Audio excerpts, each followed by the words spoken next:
We'll see. We'll see. No, yeah, but I don't know that the others.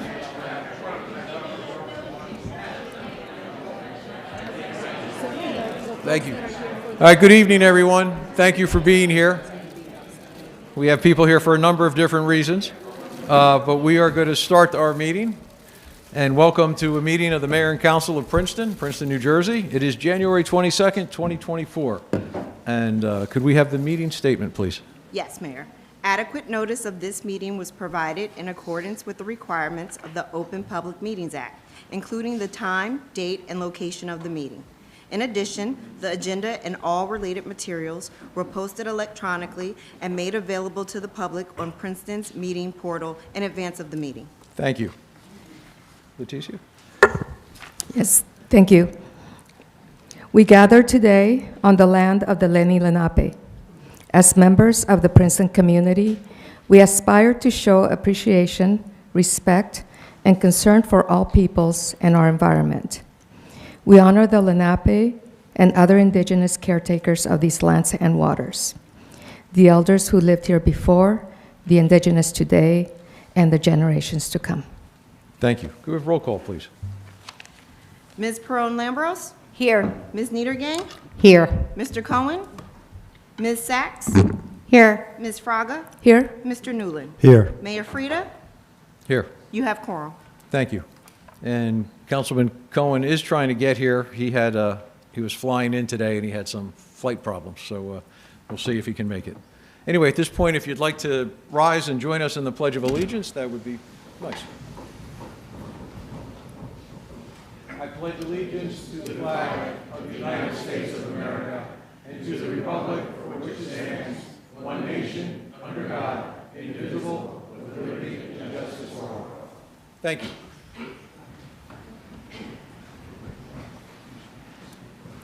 All right, so we're going to start off the meeting with a really nice event here, and I think the president of Princeton Engine Company #1 is going to start us off with the presentation of years of service and other awards to members of the Princeton Fire Department, and this has not happened in a number of years due to COVID and then just catching up. So I'd like to thank all the presidents of the 3 fire companies that got together and Assistant Chief Hank Pinnell to work all this out so we could do it tonight. Willie?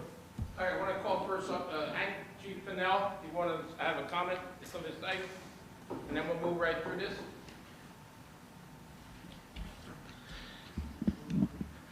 Firefighters, mayor and council, community members, guests, and families, we gather tonight to pay tribute to the incredible legacy of our fire department, spanning over 2 centuries of dedicated service to our community. Each passing year is a chapter in a story of bravery, sacrifice, and unwavering commitment to the safety and well-being of our neighbors. Tonight, we recognize not just the years of service, but the profound impact you've all had on our lives. To the valiant members of our department, your courage and selflessness have been the bedrock of our community's security. Whether battling flames, rescuing lives, or providing critical support, you have exemplified the true spirit of service. Tonight, we express our deepest gratitude for your sacrifices, for every sleepless night, and for every moment you've spent ensuring the safety of our community. Equally deserving of our appreciation are the families who stand as pillars of support. Behind every firefighter is a network of loved ones who share in the sacrifices and challenges. Your encouragement, understanding, and resilience do not go unnoticed. Tonight, we also extend our heartfelt thanks for those who have been the silent heroes, enabling our firefighters to serve with dedication. As we celebrate this milestone, let it be a reminder that the strength of our fire department lies not just in its history, but in the collective dedication of each member, past and present. Let us look to the future with anticipation. Together, we have forged a legacy that embodies the true meaning of community service. Here's to our courageous firefighters, their families, and to many more years of safeguarding our community with valor and honor. Thank you to each and every one of you for your service, sacrifice, and dedication to the Princeton community. Thank you.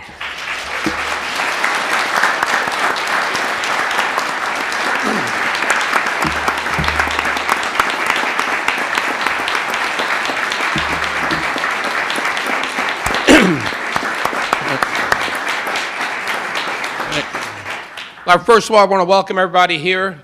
The chief, thank the great words he put out. Just a couple of quick things here. I'm going to call up these awards. These are for service awards. And since COVID took a lot of the get-togethers off our agendas, we're trying to catch up now. So what I'm going to ask, when I read off your name, we're going to start at 5 years and work our way up. When I call your name, come up front as I'm calling the names. When get your award presented by either President Oscar Santoro or Jeff Gollum from Hook and Ladder. Number 3 in Hook and Ladder, I'm president number 1, and the vice president, my son, is actually tied up in traffic work, so we'll be doing many hats here. So what we're going to do, when I call your name, just come on up and keep coming up and then stand up here, and then they're going to take a quick photo. And all the award winners, after this is done, I was just approached, they want to get a group shot for the municipality. So once all the awards are done, stand fast, then we'll bring you all back up again for a shot for the town. All right, so we're going to start with 5-year awards. If I can get 2 presidents over there to help pass these out. All right, we're going to start off with the first one will be, and the years, I'll try to add the years when they should have got them. It'll be Doug Davis just had surgery, so he was in 2020. Then we'll move to Gianluca Baldino. He was 2022. Yvette Filder, she's 2022.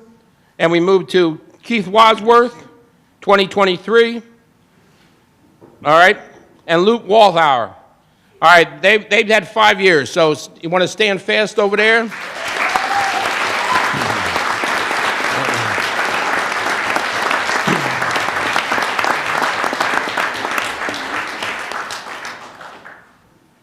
All right, now we're going to move to the 10-year award, all right?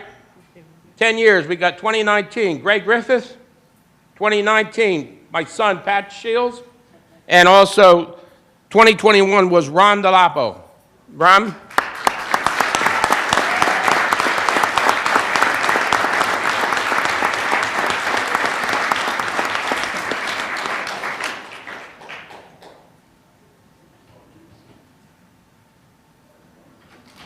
Ron's an old hat at this. He retired recently, and they gave him an award at one of the last council meetings, so he knows the aisles. All right, we're going to go to 50. Pat Shields, come on up. All right, here's the vice president, income number 1, my son.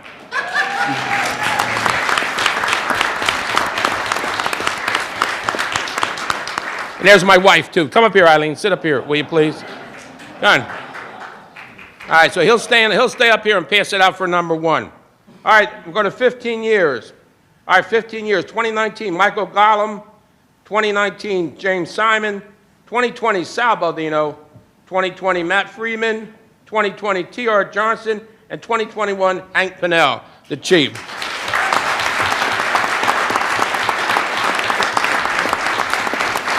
Now, just to let you know, some of these guys, TR's a fire paid one in Ewing, so some of them have shift duty and all that. We have that Wadsworth who just came up. He's on duty this evening.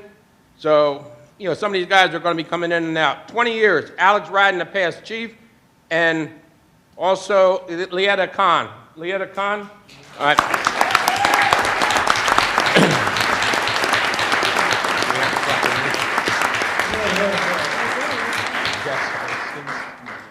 All right, then we move on.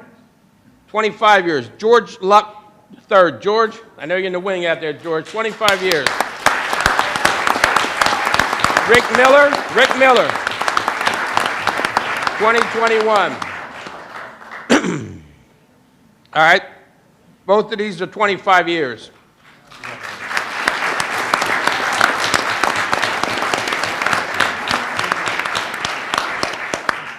All right, next one's coming up. Would be 30 years, Bill Urian.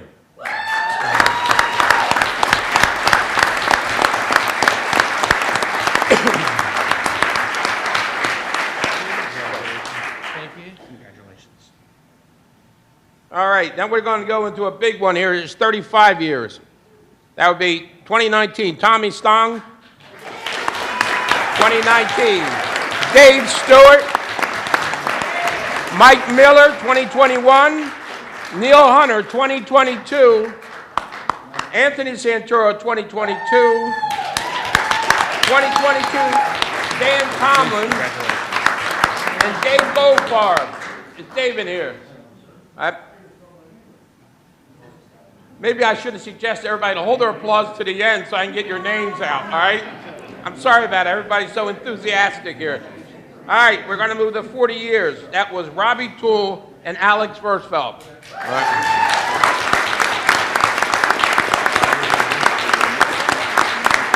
All right, 45 years, 2019. No stranger to this place, Mayor Mark Frieda.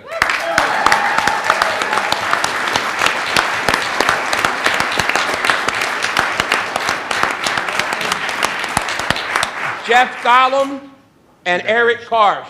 That's 20.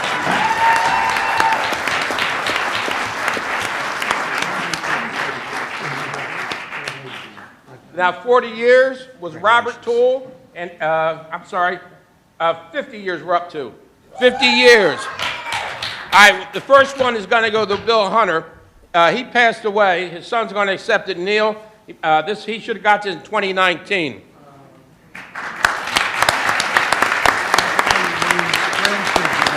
What's that?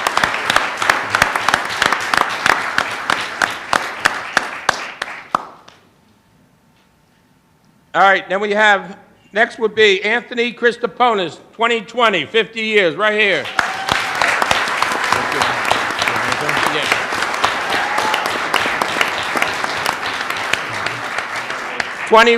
2021, William D. Shields. That's me. You can leave right in the table.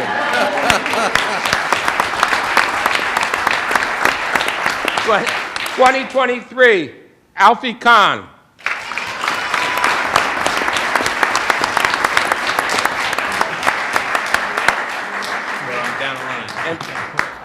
And 2023, Henry Shields, my brother.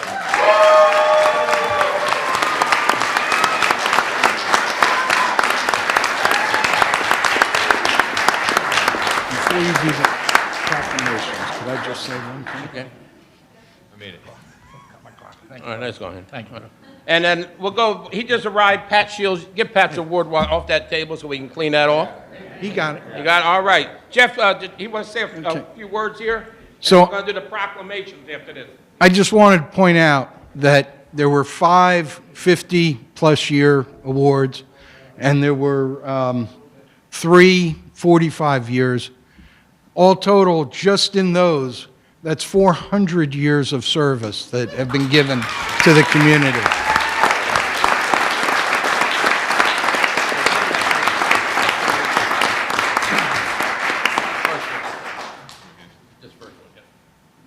All right, these are the proclamations. The first one's going to go out to the Georgie Johnson family.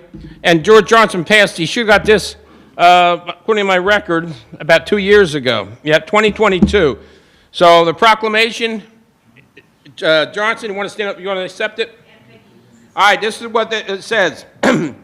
Whereas the arrival of European immigrants to this area resulted in a settlement called Princetown in 1675 and later becoming known as Princeton in 1724. And whereas with growth come homes, businesses, school buildings, and other associated properties, and along with this comes the potential loss of life and property due to fire. And whereas with the necessity for both the protection of life and property, the start of a fire department became a priority. And whereas, stemming from a small group of town folks, university professors, university students, a volunteer fire department was started in 1788. And whereas, with all volunteer organization, it takes a special breed of person to make a commitment to serve their fellow man. And whereas George Johnson, being such an individual, joined Mercer Engine Company No. 3 as a dedicated volunteer fireman following in his father's footsteps. And whereas firefighter George Johnson continued to give back to the community, attaining the 55 years of service milestone in 2022. Now therefore, I, Mark Frieda, on behalf of the mayor and council of the municipality of Princeton, do hereby deem it an honor to extend a heartfelt thank you to George Johnson and his family on behalf of the Princeton community.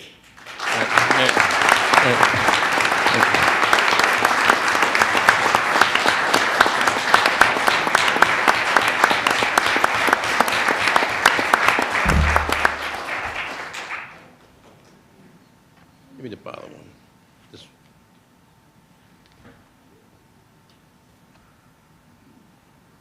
All right. We also had Eddie Moyer. He has 60 years. He's out of town. He's down south, but he has a proclamation also. All right, the proclamation, this one goes out to John Clausen. Whereas the arrival of the European immigrants to an area result, well, I can read the whole beginning if you like. Be redundant, so right to the meat of it. Meat of it. Look at it, that's what I like to hear. Whereas with all volunteer organizations, it takes a special breed of person to make a commitment to serve their fellow man. And whereas John Clausen, being raised on a family dairy farm located at the current grounds of the Princeton Shopping Center, and wanting to contribute back to the town, decided to join Princeton Engine Company No. 1 in 1961. Whereas firefighter Clausen's skills were not just limited to firefighting, but also his knowledge of apparatus maintenance and repair proved to benefit the department. Whereas John Clausen's additional task of making food for Engine Company No. 1 helped him maintain a highly respected and valued member of the Princeton Fire Department and allow him to reach the milestone of 60 years in the fire service in 2021. Now, therefore, I, Mark Frieda, on behalf of the mayor and council of the municipality of Princeton, do hereby deem it an honor to extend a heartfelt thank you to John Clausen and his family on behalf of the Princeton community.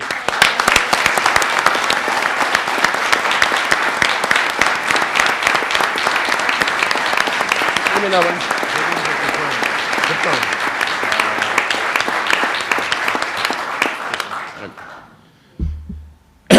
All right, this one here, this is for Jack Petrone. All right, Jack has passed recently, so a lot of people know Jack by the many hats he wore. Again, it's the same, beginning, but let's go right to the meat of it. Whereas, with all volunteer organizations, it takes a special breed of person to make a commitment to serve their fellow man. And whereas John F. Petrone, better known as Jack, being such an individual, decided to join Princeton Engine Company No. 1 in 1960 and continue to be an esteemed member of said company. And whereas firefighter Petrone's dedication to the Princeton community can be validated by his receiving his Fire Department Service Award of 60 years. And Jack Petrone's relationship to the community can also be supported by his service to the town as a Princeton Township Chief of Police. And now, therefore, I, Mark Frieda, on behalf of the mayor and council of the municipality of Princeton, do hereby deem it an honor to extend a heartfelt thank you to John Jack Petrone and his family on behalf of the Princeton community.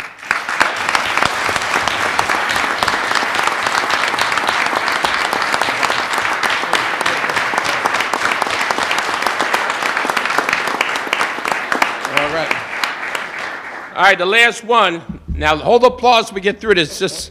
This is a milestone for sure. Whereas all volunteer organizations takes a special breed of person to make a commitment to serve their fellow man. Whereas Robert Higgins, also known as Higgy, being such an individual, decided to join Princeton Engine Company No. 1 in 1948.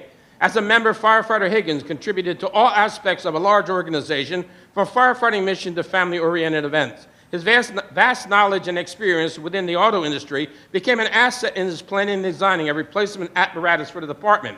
And whereas Robert Higgins' example of dedication to the Princeton Fire Department helped to maintain department traditions, Higgy found the camaraderie he shared with his fellow firemen within the Princeton Fire Department the catalyst that helped him reach the 75 years of service milestone. And therefore, now, I, Mark Frieda, on behalf of the mayor and council of the municipality of Princeton, do hereby deem it an honor to extend a heartfelt thank you to Robert Higgins and his family on behalf of the Princeton community.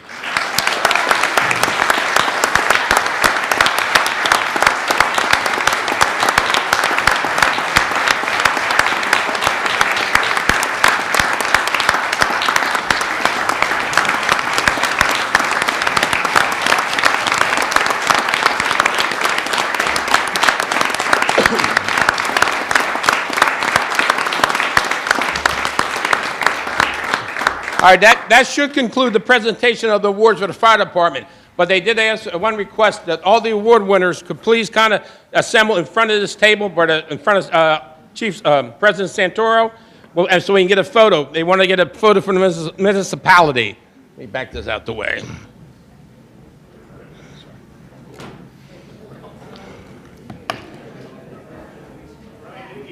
All right, let's bunch it up, folks. Don't be late.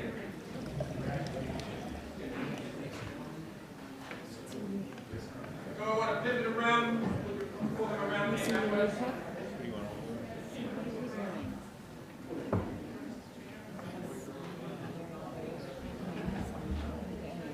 We got those two in the front, right? All right, close it in a little bit.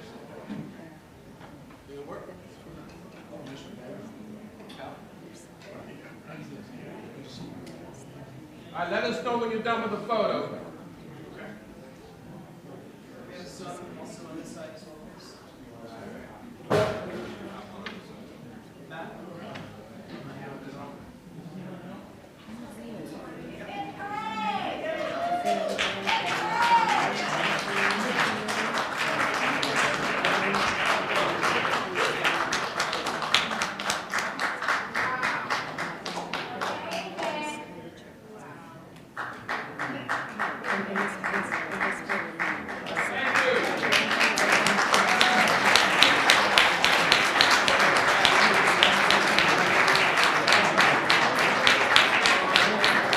Thank you very much. Thank you very much.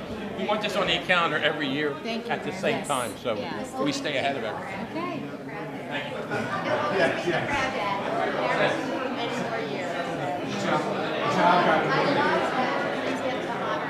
Oh, yeah, we both got one, so.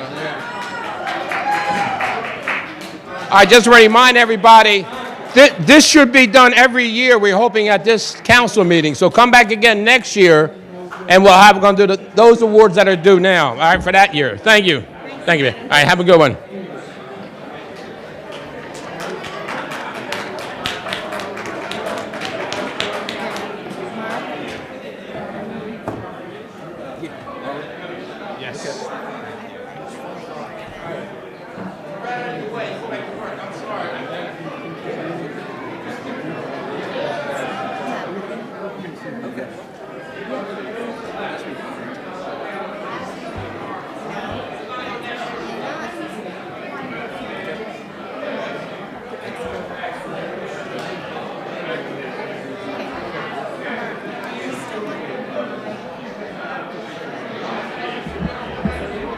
You'll be fine.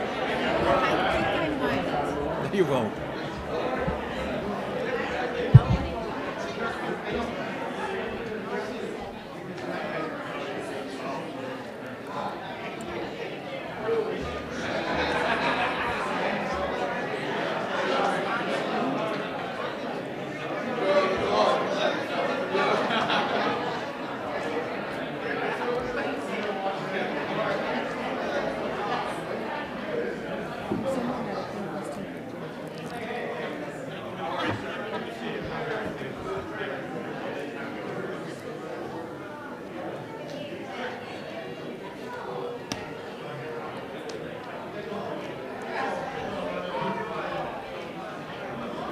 Okay, we're going to try to move forward with the rest of the meeting.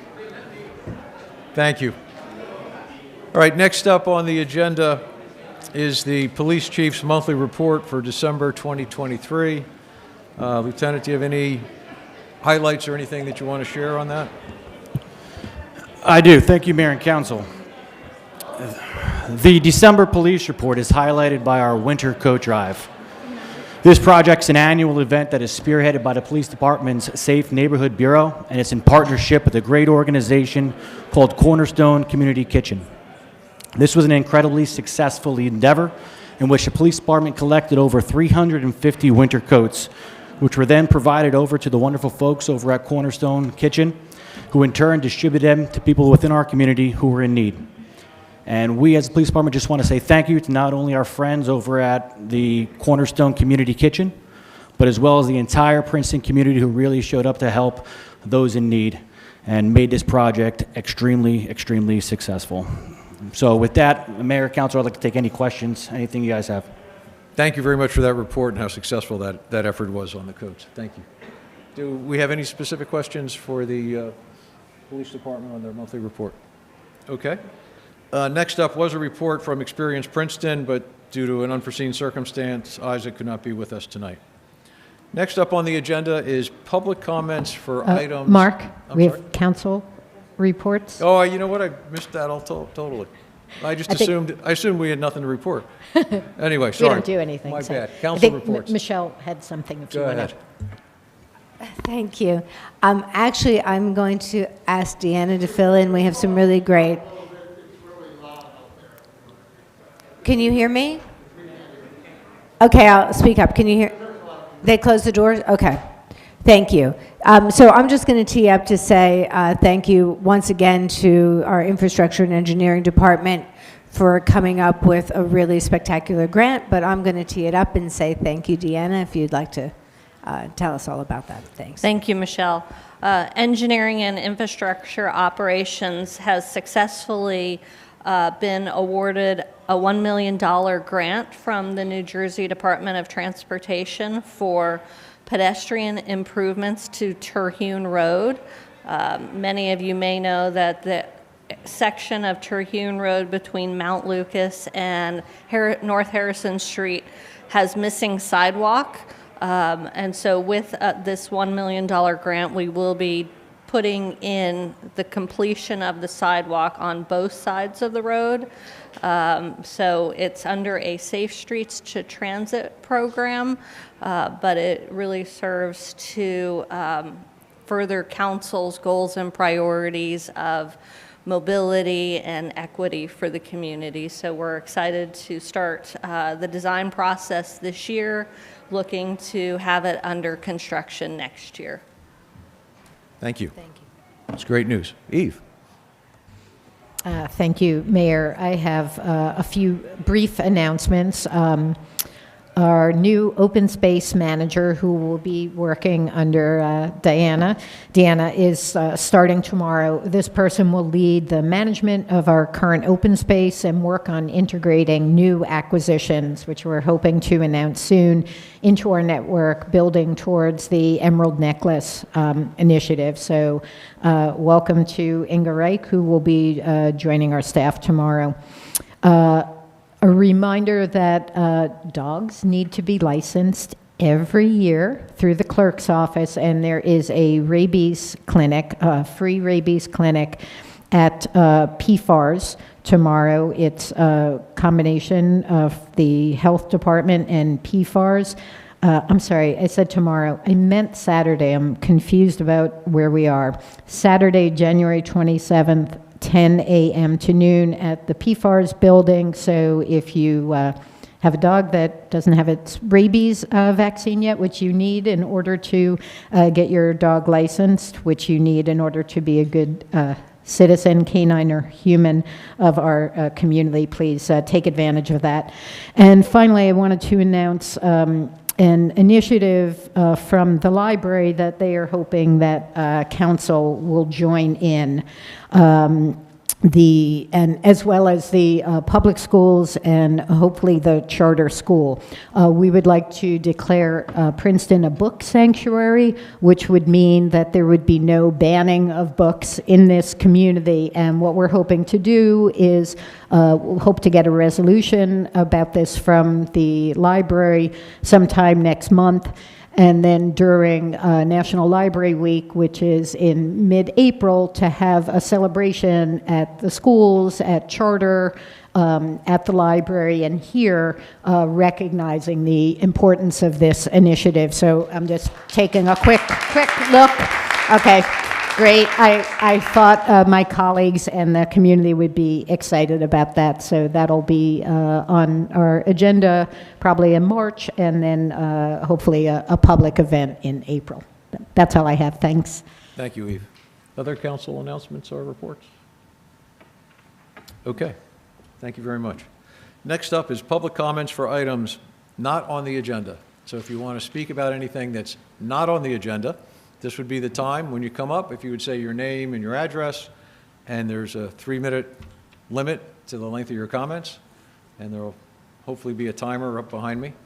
So, welcome. So there's a list here.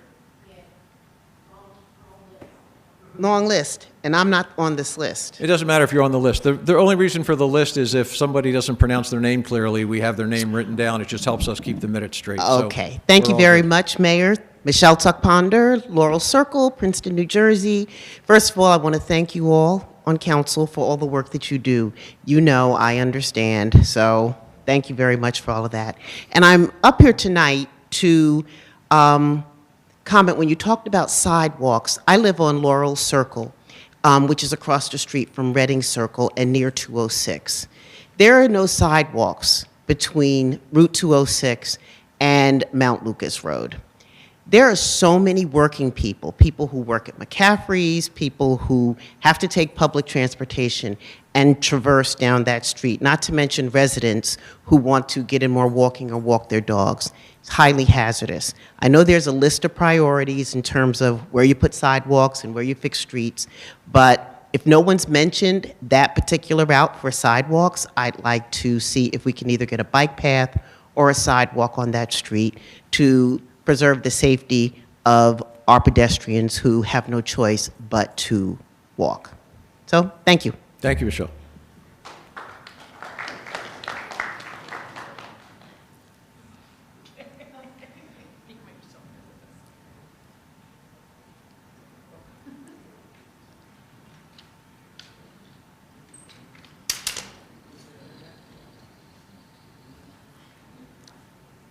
I'm Erlene Bemonk. I live in Avalon, Albert Way.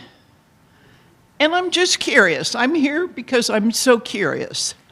I was talking to a member of the staff where I live, and she told me that there in the new Avalon that is just been opened, that there are 12 low-income apartments that are available. And then I went over there to look at an apartment with my friend who wanted to rent one. And we were told that there were just 5 or 6 affordable apartments there. And I always thought that it was 20%, that this was the rule that we had for rental units, and everybody had to abide by them, which would mean that there would be about 40 units in that development. And so I'm curious, who's telling the right story? What is the right number of apartments that are affordable over there at Tannet, Avalon? Yeah, I believe, I mean, this was an agreement that was put together prior to my being on council, but my understanding on that is that there is 10% in the Avalon that's mixed income, and that there is, because we did the 80 units of senior housing and we got some land for that, my understanding is the way that that was structured was less than the 20%. Am I right? I believe so. On the site as a whole, on the Thanet site, there's 33.4% total affordable. That includes the 80%, sorry, the 80, it's 80 units, 80 units. 100% affordable. what they said. On the Pearl 100% senior affordable site, on the Avalon site, there are, I think it's 5 units of special needs affordable, and then there are 3 multifamily sites, but altogether it's 33.4% on the site as a whole. But again, this preceded our settlement, which stipulates 20% set aside. It's rather tough for the people who are in the affordable apartments when there's so few, because as I noticed where I live, that there's a community of people that are in affordable units and they support each other, and it's wonderful to really see. And when there are so few, it gives fewer opportunities for them to do that. Also, unfortunately, there's some pushback by people who are living in the places where there are affordable units. And so all I can say is, if that is true, then it needs a lot of social work and a lot of work in order to make it comfortable for everybody who is living there, a lot more than perhaps would be normal in a situation. But I thank you very much for your answer, and thank you so much. Thank you. Thank you, Arlene. Do you have anyone Thanks, else here in the Arlene. audience that wants to make a comment for something not on the agenda? All right, let me just check with the technology guys in the back room. Do we? I'm sorry? Sorry. I just got to check with the people in the back. Do we have anybody on Zoom that wants to make a comment? If so, if you could bring them on.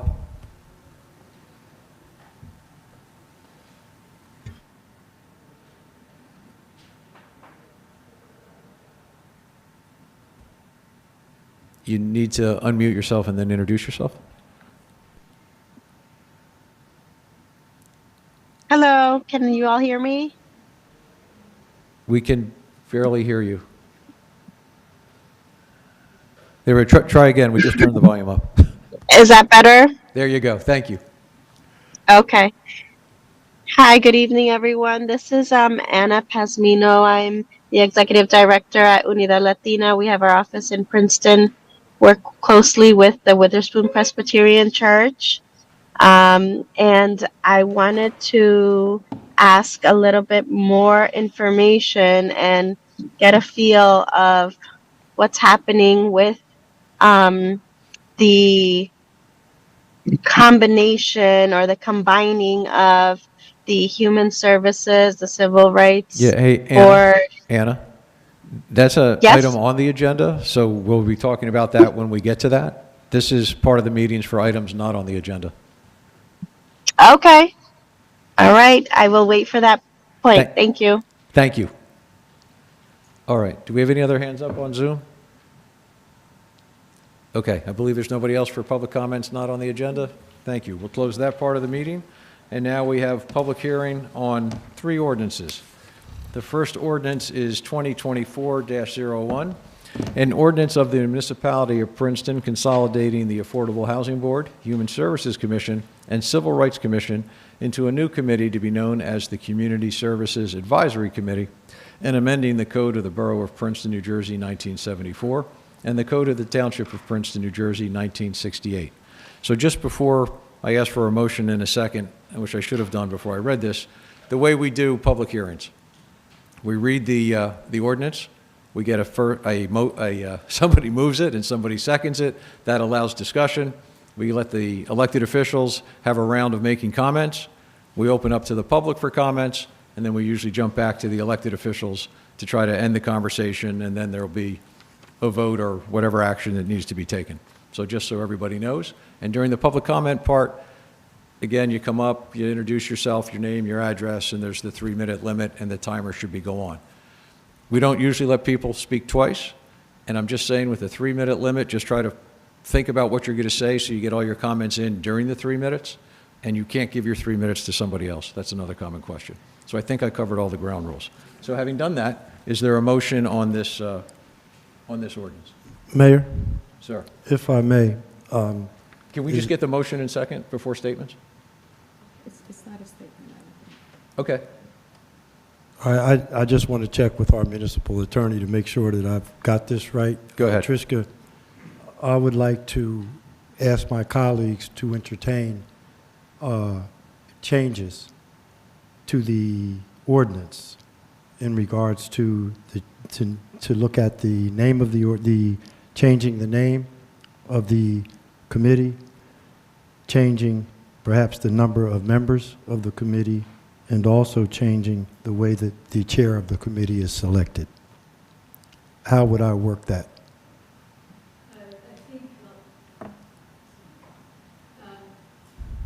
Now it is, sorry. Mic was off. Those are amendments to the ordinance that was introduced. So it's something that the council would need to vote on just in terms of voting to amend the ordinance as opposed to adopting it.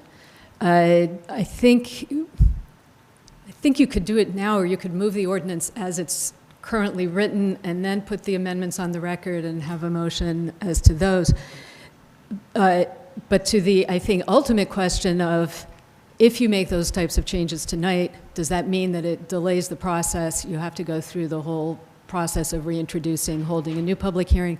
The answer is no. I think those are the types of changes that can be made and acted upon in the same night. Thank you. Okay. Do we have a motion? Leticia? Second. Okay. So I move that we amend the ordinance to include suggested changes, and I think specifically as for the number that I would like for us to consider, that instead of 7, we have 9 members and 2 alternates, that consider changing the name of the committee. I think we can discuss, but among us, what that, I don't know that we'll have an ideal change, but perhaps something to start with, that if we later want to have a name that better fits the work of the committee, that we can entertain that. And then also, as far as how the chair is selected, I would say elected by the body, the members of the committee. So I would like to move for the ordinance with those amendments. There were also a couple of changes that were made post-introduction that were included in a memorandum. So if you could just clarify if your motion also includes those 2 changes, neither of which similarly require reintroduction, because they were just making explicit what was already Okay, can we part of the just, ordinance. for the sake of everybody here, mention what those, Yes, absolutely. So the ordinance, as it was introduced, stated that the committee has the ability to form subcommittees, but that only members of the committee can serve on those subcommittees. I think that there was a bit of ambiguity, perhaps, as to whether, did that mean that others, would they be allowed to provide any input? So what we've made explicit is that although only committee members can be appointed as members of the subcommittee, nothing prevents either the subcommittees or the committee itself as a whole from soliciting input from non-committee members. So it's absolutely explicit now that, yes, even if you're not appointed to a subcommittee, the subcommittee can still solicit input and feedback. So I would like to amend to include those changes that were added in the ordinance that was added later on to the ordinance that's being proposed. okay. And I do have a name that at least like to throw out there, that this would be the Advisory Committee on Community Services and Equity. Again, might not be ideal, but something to start with. Okay, so I just want to be clear. So we have the ordinance as originally introduced with the changes of 7 members goes to 9 members, changing the name of the committee, changing how the chair is selected so it is selected by the body or by the committee itself, and that subcommittees can select non-committee members to be on the subcommittees. I just want to... Not to actually be on the subcommittees, it's just that nothing prevents a subcommittee Input. from hearing, getting okay. information from, soliciting input from. They just can't be actual members of the subcommittee. Okay. Mayor, can I just chime in that with the larger number, there would still also be the 2 alternates? Yes. So we're going from 7 plus 2 to now 9 plus 2. All right, 9 regular members and 2 alternates. Thank you. Okay.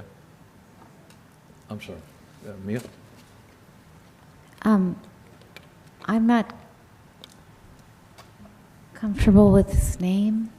I thought there was a name which I thought more fully encompassed the objectives of this group. Was I mistaken? Mia was asking if there was I another... don't like the name. An alternative name that was discussed was Advisory Committee on Affordable Housing, Human Services, and Racial, Social, and Economic Equity. That's the name I like. And I agree with that as well. I was just trying to find something that wasn't too lengthy, but I'm okay with lengthy. Okay, I don't like community services. I don't think that works. So if this, Okay, so the motion includes the name now that Eve just read off. okay. Okay, is that correct? Could I ask her to just read it again to make sure Yeah, I'm please, writing I it wanna down make sure we- correctly? I can. Advisory Committee on Affordable Housing, Human Services, and Racial, Social, and Economic Equity. Thank you. Okay. Does everybody understand? I'm sorry, Leticia made the motion, Leighton seconded the motion with those changes that we just went over. Thank you all. Okay, council comments. Yeah, you're just, yeah, if you could just vote Oh, we didn't on vote to, amending we the didn't vote to ordinance, that's all introduce you're it. doing, is I just mean to, voting on those amendments. Move it along. Okay, it's a roll call vote. Ms. Peron Lambros? Yes. Ms. Niedergang? Yes. Ms. Sachs? Yes. Ms. Fraga? Yes. Mr. Newland? Yes. Carried. Okay, now we're open for comments, thoughts, questions, et cetera. Council members, any?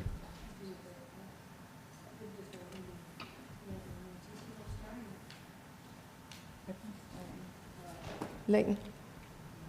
Time for remarks. Sure, yes it is.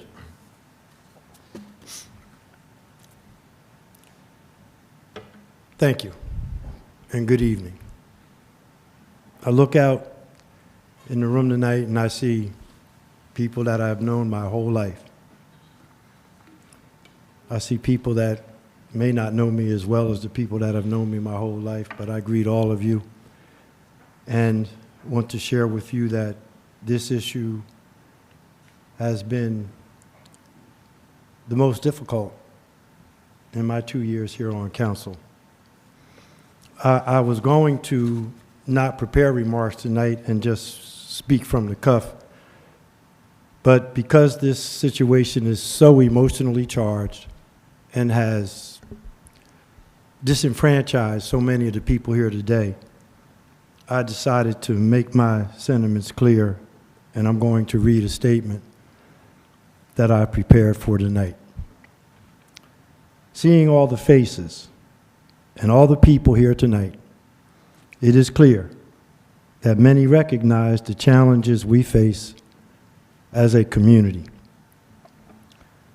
I am here not just as an elected official, but as someone deeply committed to the well-being of our community, especially those who have felt the impact of recent events.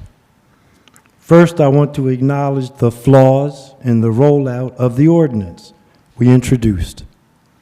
The late notice and flawed execution have caused understandable anxiety and frustration among those who serve on the Civil Rights Commission, the Affordable Housing Board, and the Human Services Commission. To those individuals, and I mean this, I extend my heartfelt apologies. We extend our heartfelt apologies. We hear your concerns and we share your disappointment. In these moments of discontent, it is crucial for us to remember that our community is at the heart of everything we do. The individuals who dedicate their time and passion to these boards are the backbone of our commitment to justice, equality, and the well-being of all residents. Tonight, I stand with you in solidarity, acknowledging the gravity of the situation we, the collective we, find ourselves in. I am acutely aware that I am the only African American serving on this council. And this situation is not just politically charged, but deeply personal. Our community is undergoing significant demographic changes and the challenges faced by our underserved and underrepresented populations demand a thoughtful and inclusive approach. Princeton is different from what it once was. This is not your grandfather or your grandmother's Princeton. And the issues we confront are real and pressing. Our African American community has dwindled from 25% to 5%. Discrimination and civil rights violations persist, particularly in housing and essential services that affect the quality of life for many. Don't look now, but we have a growing homeless problem. We just don't need more affordable housing. We need housing that people can afford. We are not fighting for the right to vote. We are fighting for the right to live, to survive. The proposed ordinance aims to address these challenges by combining the efforts of the Civil Rights Commission, Affordable Housing Board, and Human Services Commission into a unified committee. It is a bold step, and change is never easy. But we cannot continue with the status quo when the current organizational structure is not effectively meeting the needs of our underserved community members. Our responsibility as elected officials is clear. It is to the people, to the residents these boards serve, not only to the board members themselves. We must prioritize the well-being of those we represent, even if it means challenging the existing norms. I want to express my respect and solidarity with the dedicated individuals who serve on these boards.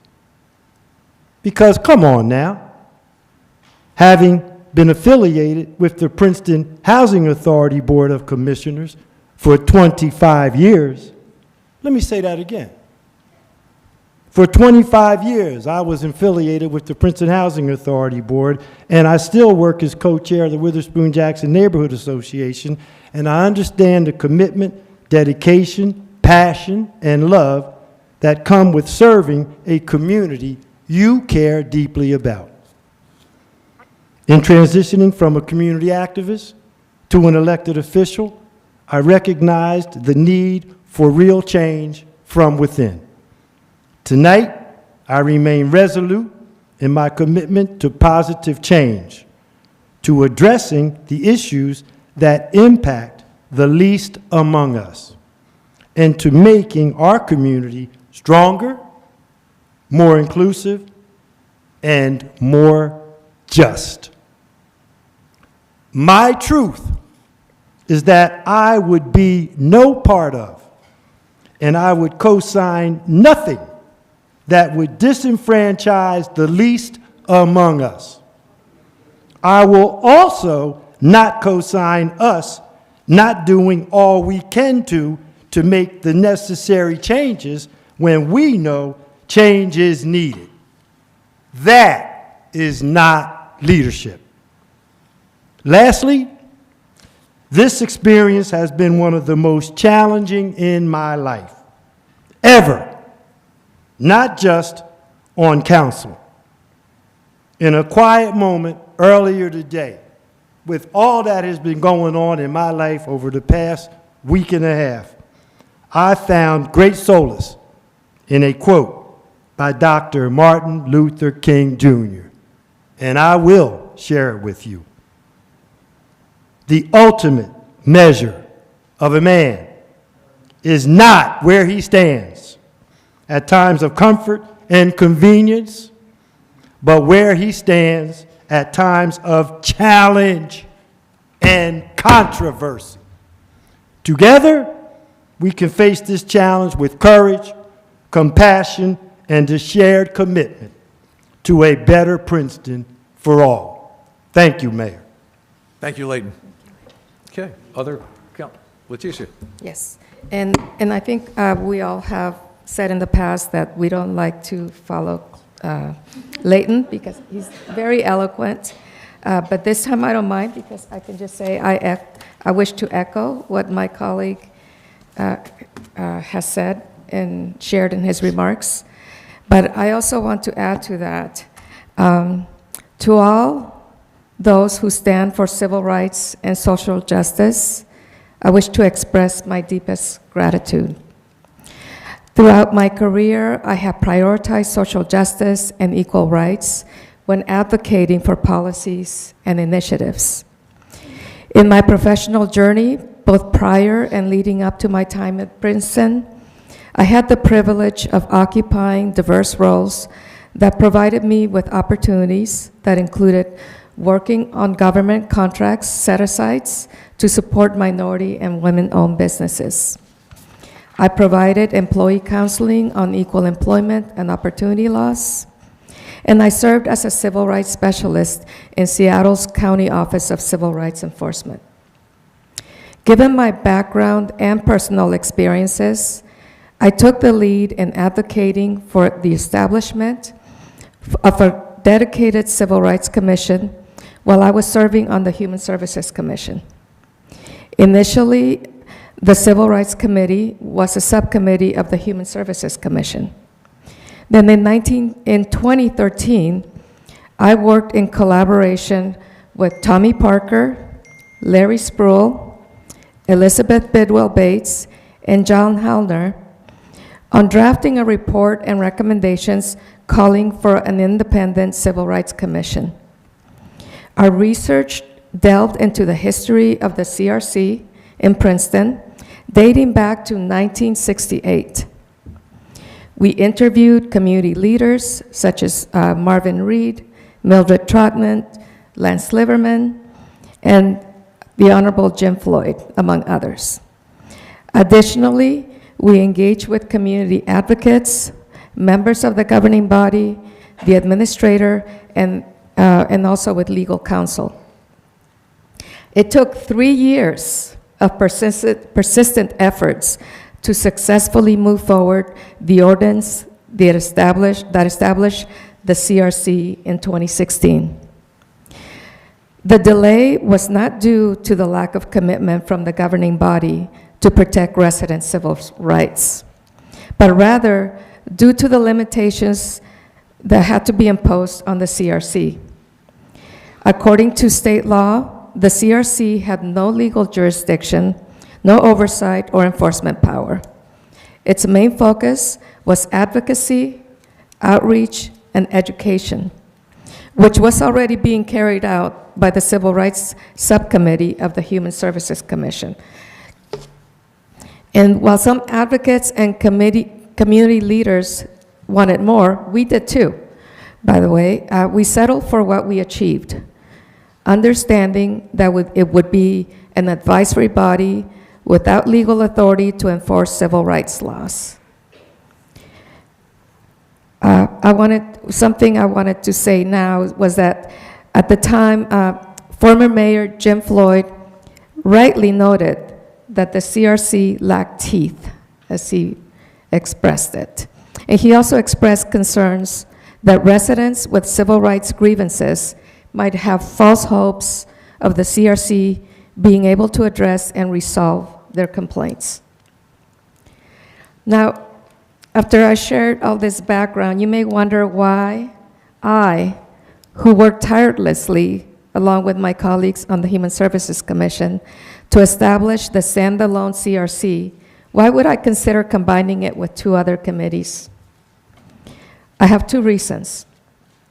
First, I have come to agree with Mayor Floyd that a CRC without legal oversight and enforcement authority raises false hope and expectations, leading to frustration for residents. Secondly, I believe that the task assigned to the CRC can also be accomplished as part of a consolidated supercommittee. By collaborating in the areas of housing and social services, we can enhance our overall effectiveness in meeting the needs of our most vulnerable residents while combating racial inequity in Princeton. Over the past decade, I have dedicated myself to serving Princeton's underserved community members, and I firmly believe that we need a better system. A consolidated approach will optimize the use of staff and volunteer time, and most importantly, yield better outcomes for those who rely on municipal services. Thank you. Thank you, Leticia. Other council comments, questions? Michelle? Thank you. Thank you, Leticia and Leighton, my colleagues that are the closest to this, that have worked so hard in these areas. I also, I want to thank those of you who are here tonight, who have written letters and reached out to us since we introduced this ordinance and given your feedback. Your time and your commitment is recognized and very much appreciated. We may not have all the answers, and maybe we don't agree on everything, but I think we mostly do agree that what we are doing now is not good enough. We know we can do better for our town, for our underserved community. And although some may not agree with me, I really do believe that this new committee will be the step in the right direction. As we know, we're at a very important juncture in our town's history, and we need to make the right decisions to be sure we have effective lines of communication and that we are able to meet the challenges we are going to be faced with and we are faced with today. I think under our current system, we're doing an okay job, but we can do better. Some critics of this proposal assert we will diminish the efforts to assure civil rights, social justice, and equity. Nothing could be further from the truth. Our intention is to enhance services and support we are giving to the community with the determination to help those who are the most underserved in our town. We have many challenges facing us, and although we have resources to support through many of our programs, we do believe we need to do more.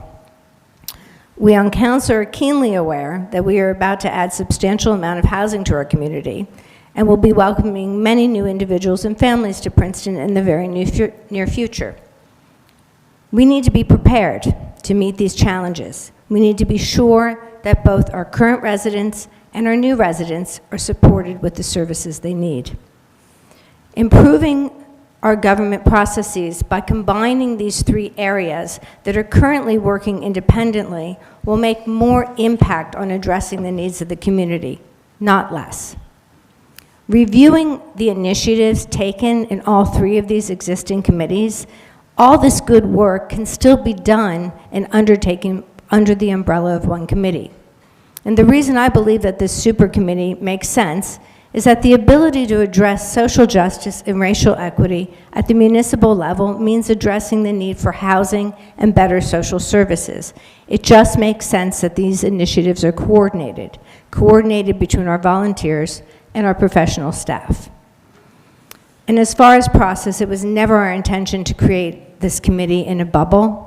Just the opposite. We're trying to open communication between our various committees and residents. We are listening and will continue to listen to do all we can to engage with the community, both the members of the three committees and as well as other residents that give us their feedback.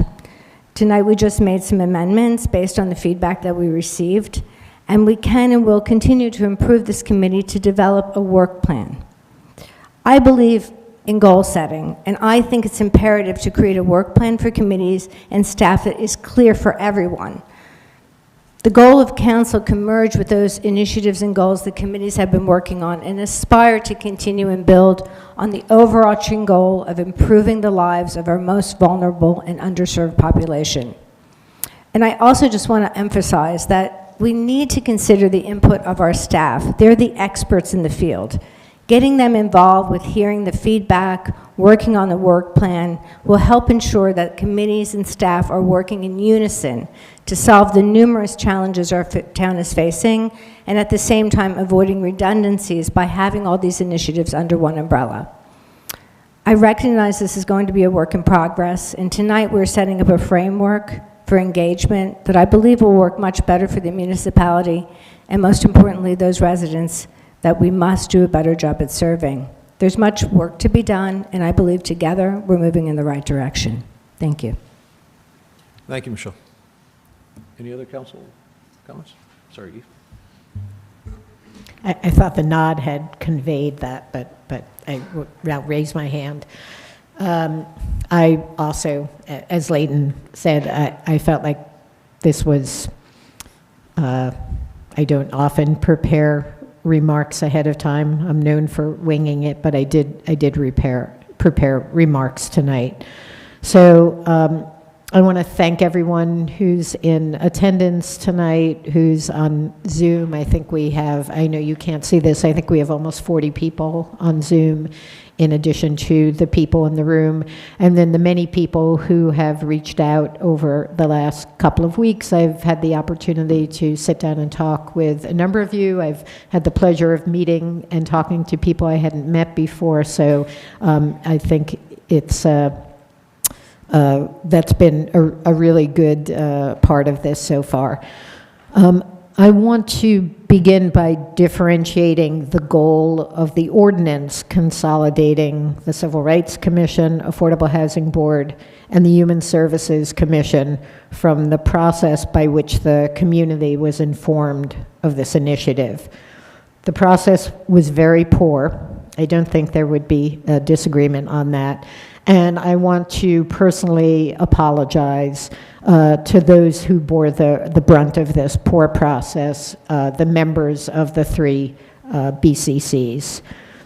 I know many of you took the news, which was, again, badly handled, as a slap in the face and a repudiation of the years of effort that you have put into volunteering for the community and serving on your BCC. That was not our intention, and again, I personally apologize. Nor is it our intention to move away in any manner from our fierce commitment to improving the lives of the residents who most need our support. This was the guiding principle in considerations of how to improve and fortify the services that we offer to our community residents.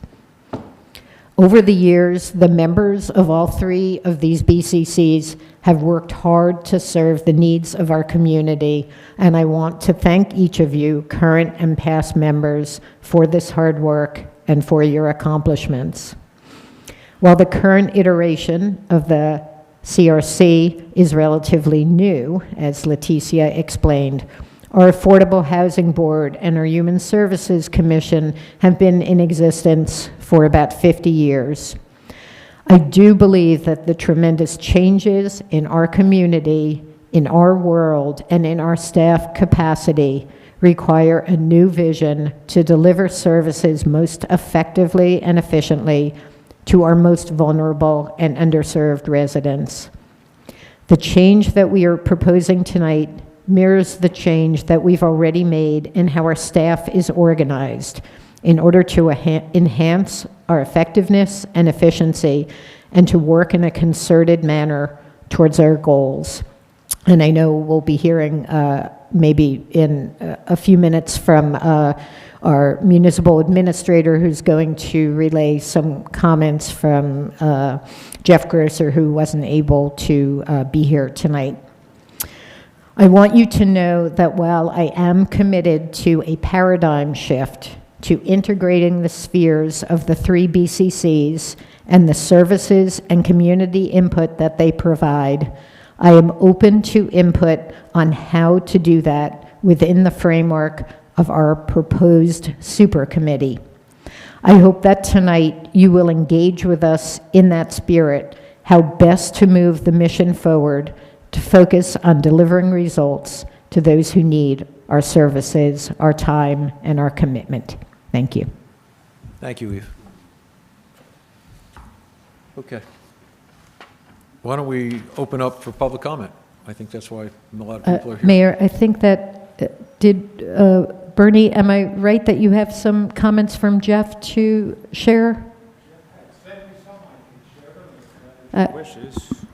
Yeah, thank you.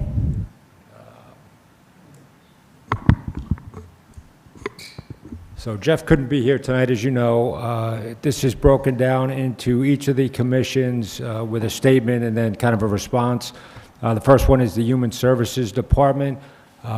Will enhance communication and facilitate collaboration among community partners by implementing Basecamp. And then he indicates Basecamp has been established in 2023 with ongoing onboarding of community partners. We will develop a service directory that is accessible to community members. He indicates a digital service directory was created in 2023 with the help of Princeton University students for application support. The directory will go live in 2024. As to the Human Services Commission, it has recognized its committee structure to encompass the broad range of needs identified by the PCNA and to facilitate problem solving. And he writes, this was accomplished throughout 2023. A community needs and food insecurity, communications and outreach, and an immigration and welcoming week subcommittee were developed. The commission has proposed developing a mental health and well-being committee, but further discussion revealed this topic was better suited under the Corner House Board, since Corner House was the mental health provider for the municipality at the time of the discussion. We added mental health and well-being to our areas of concern. The council liaison advised the commission to consider identifying a mental health liaison to the Corner House Board. We'll work with community partners to facilitate problem solving, joint outreach, and coordination to reduce or eliminate service gaps and access issues for underserved populations. And his response, this was accomplished. An example included the Tenant Rights and Obligations Workshop held in 2023 in partnership with Affordable Housing, LALDEF, St. Paul's of Princeton, and local attorneys. The Human Services Department continues to collaborate with community partners on servicing Princeton residents. And then as to the Civil Rights Commission, the Human Services Director shall provide a monthly written report to the Civil Rights Commission. The report will provide a summary of complaints received during the month. CRC may state that they were not receiving reports from the Director. This is because no civil rights complaints were made to the Human Services Office until July of 2023. From that point on, the CRC Chair was informed of complaints that were filed, which was a total of 4. CRC involvement in civil rights complaints. The CRC would only become involved in the matter if a conflict resolution meeting was requested and agreed to by both parties. It is also important to note that per the CRC ordinance, any commissioner who wishes to participate in VNCR, which is Voluntary Non-Binding Conflict Resolution, sessions may do so following training by the New Jersey State Division of Civil Rights. At least 2 trained commissioners shall participate in every VNCR session. The commission chair may select groups of 2 or 3 commissioners, each who shall participate together in VNCR sessions. And that's the totality of the comments. Thank you. Letitia? I just wanted to comment, Bernie. I'm sorry, but those notes were actually meant for me. I think those were the notes that were meant for from Jeff. They were just meant for me clarifying what the process has been and is going to be. I just realized that.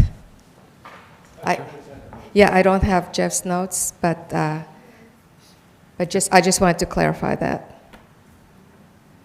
Okay. Any other staff and/or council comments or questions? Thank you. Now we can start with public comment. So please just come up to the microphone, state your name and your address, and try to stick within the 3-minute. Thank you very much. Do my best. Kate Warren, Jefferson Road. I'm sure none of you are surprised by the reaction to the introduction of Ordinance 2024-1 to dissolve the Affordable Housing Board, Human Services Commission, and Civil Rights Commission, and to roll them into what you have labeled, now you have a new name. So I would hope that you can appreciate the reaction to the community not only to the dissolution of these vital community boards, but to the backhanded approach you chose to ambush those who served and have served. I've lived in Princeton for 54 years and have served in a variety of positions focusing on affordable housing, starting in the late 1980s as a member and chair of the Borough Rental Housing Board. And then in 1996 with the Princeton Housing Authority as a commissioner and as chair, and then the Affordable Housing Board, where I served as vice chair under the leadership of Christy Peacock and Alva McGowan, and then as chair under the leadership of Maureen Fullaway, and most recently under the leadership of Louis Hurd. So I think I have a lot of information about affordable housing and those that we serve. Despite the reasons cited by Jeff Grosser in his memorandum to Mayor and Council dated January 3rd, and in the email sent to board and commissioner members at the last possible legal notice before the January 8th council meeting, I take exception to his statement, quote, "Currently, the Human Services Commission, Affordable Housing Board, and Civil Rights Committee represent an outdated paradigm where boards, commissions, and committees are siloed and compartmentalized with narrow focuses that attempt to address complex, multifaceted problems without taking into consideration the broader range of influences and variables which underpin them," close quote. It is, in fact, this siloing or the narrow focus that better protects the interest of the most vulnerable among us.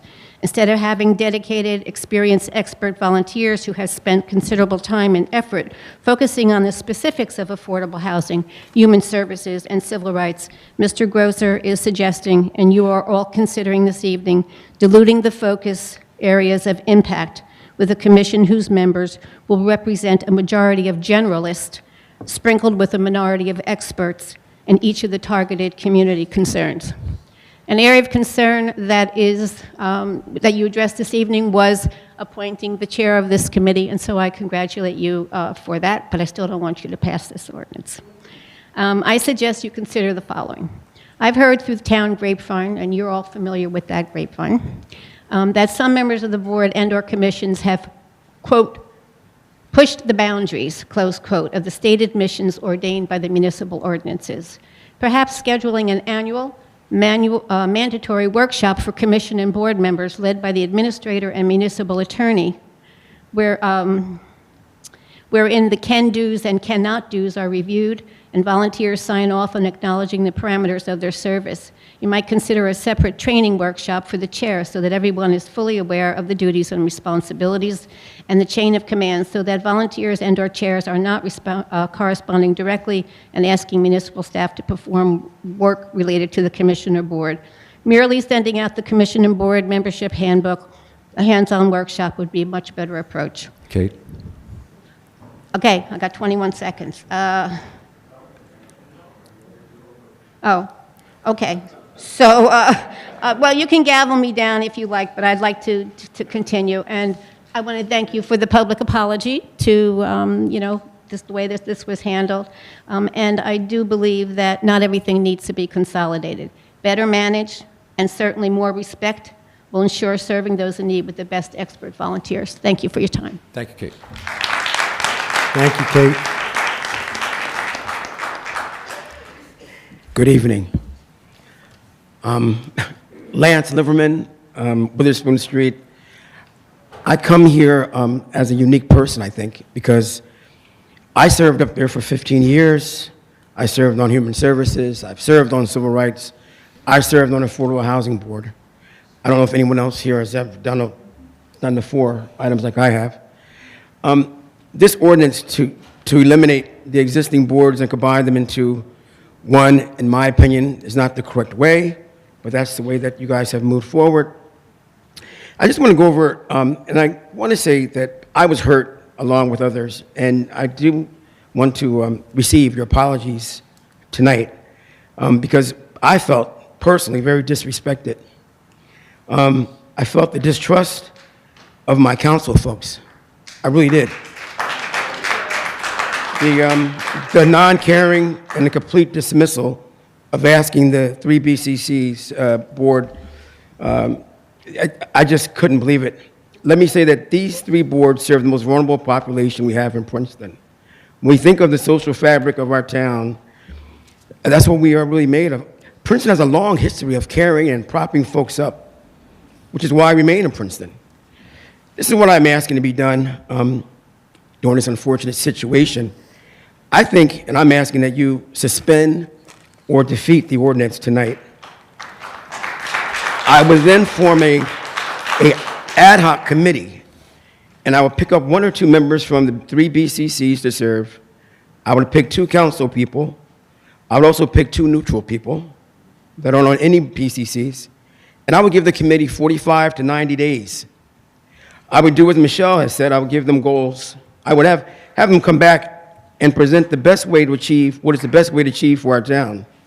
For example, this ad hoc committee may do what Councilman Leighton Nolan just suggested, which is change the name, first of all, which is not have the government produce the chairperson of the committee, and many other things. I think that we need to listen, and this would be a way to make lemonade out of lemons, believe it or not. My mother has said this for many years, and I'm going to say it tonight because it's so important. You don't throw out the baby with the bathwater. You just don't do that. So I'm asking, like I said, that you either suspend or defeat the ordinance, give this community a chance to talk with you, and let's come back here in 45 or 90 days where we can all be on one accord. Thank you.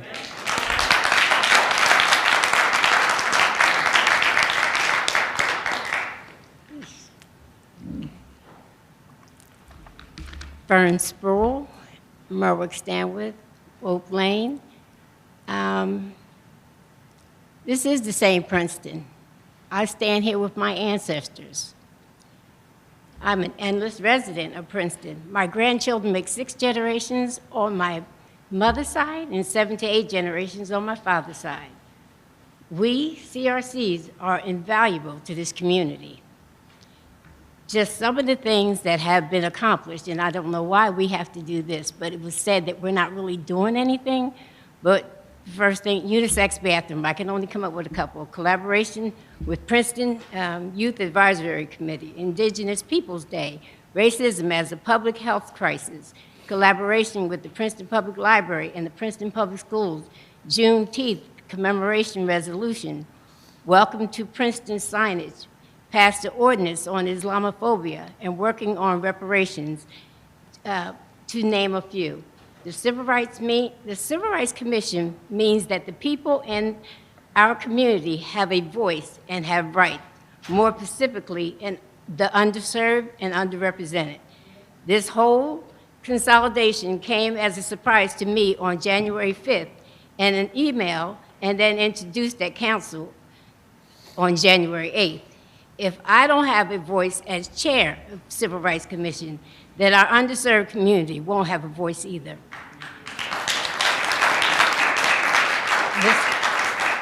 The Civil Rights Commission work for the people in our community and the betterment of our community.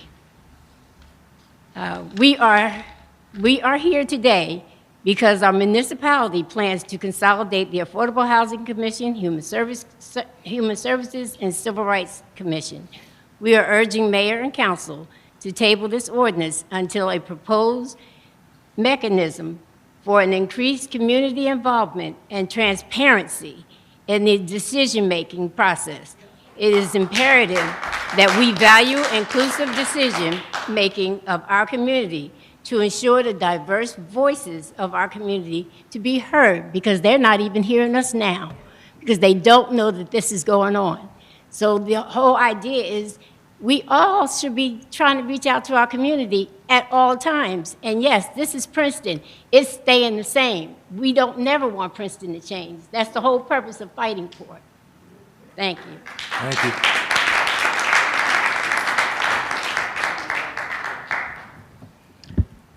Good evening. Good evening. My name is Caroline Clark. I sit on a board in the municipality of Princeton, not in our town board. And I'm here, I'm going to make a comment, and then I have a question for you, Councilwoman Fraga. Okay. So the first thing I want to say is, after listening to a whole lot of discussions about the merging of these 3 entities, I have a concern about a conflict I heard one councilwoman here say that affordable housing and human services, affordable housing and affordable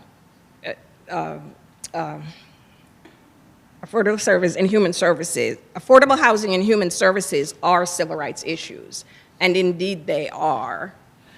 But there are more civil rights issues than just those two. So if and when human services denies an applicant, or when affordable housing renders an applicant ineligible for affordable housing, and the applicant believes the decision was motivated or influenced by one of their protected categories that's enumerated in the CRC's mission, where does the applicant go to file a complaint? Are we expecting them to file a complaint with the same agency that they're going to for services?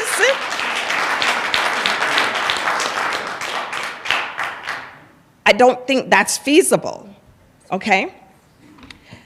On the other hand, it also works and on the other side of things. If an applicant submits a discrimination complaint against one of the agency employees, and then that applicant is legitimately and subsequently denied services, you guys have set yourself up for a beautiful retaliation complaint. So on either side, this does not benefit none of the three agencies, and certainly not the applicants to those agencies or the residents. So that was my comment regarding the conflict. Do So you want me- Councilwoman, I would be happy to respond if the Yeah, thing sure. is appropriate. So actually, some of the concerns that you've raised actually are, I wouldn't say make the case, but I've explained the limitations that the Civil Rights Commission faces in that it has no jurisdiction, no legal authority, and no oversight over any type of complaints under the civil rights laws. So when the complaint comes in, and according to our process, they first come in either through the clerk's office or through the Human Services Department. They are given their information under their rights under the law, and then they are have the option, if they're interested in both parties, both if it's, let's say, housing, both the tenant or prospective tenant and the affordable housing entity is interested in conflict resolution, then in that case, the Civil Rights Commission would be able to provide conflict resolution. So to bring the parties together to discuss what the issue may be, but not to make any decision or any determination of whether civil rights have been violated. okay. And so, but if either party is not interested in that, then the complainant is given a list of attorneys that might be available to them, and also given information on the state's Office of Civil Rights, which does have authority and jurisdiction and enforcement power.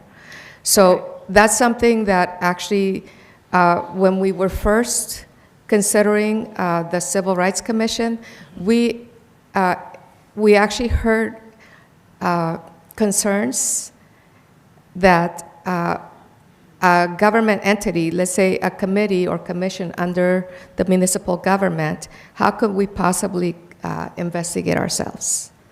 Yeah. How can we possibly do that? Well, we don't. Yeah. That would be one All of right. the issues that can So be I have addressed. two things to say. First, a conflict resolution committee is different than a civil rights committee, right? So it seems like you never had a civil rights commission, you only had a conflict resolution committee, because civil rights deals with the enumerated categories in the civil rights law. So that's number one. So if you're getting rid of the misnomer of Civil Rights Commission and you're correcting it to a Conflict Resolution Commission, then you guys should say that and stop beating around the bush with these different names about civil rights. Excuse me, Just that's not what we're doing. That's not what Okay. we've done. All right, And so we can't get into a yeah, back so and All right, forth. we're not going to get into a back and forth. I do have a question for you, though. So you said that there is a law that prevents the municipality from investigating civil rights cases. Can you tell me what the law is? Trishka, would you, I know we consulted with legal counsel under, as far as the committee or commission under local, established by the local government, what jurisdiction they have over civil rights complaints. And I don't know that we want to get into a back Yeah, and I really, especially because you're asking me to remember research that we did some time ago. Yes. So, I mean, I'm happy to provide the information, just not off the cuff and on the spot. Okay. Yeah, so I feel like if you're saying that you are constrained by the law, you should give us the law that you're constrained by. And if I understand the civil rights law, I believe every municipality, every governmental entity has an obligation to its residents to make sure there's no discrimination within its boundaries. It's not only by the state. And one But last thank comment you. that I would say on that is that, So- the members who are here, who worked on advocating for establishing the Civil Rights Commission, we understood our limitations. Okay. Okay, I just need the law though, but thank you. Thank you.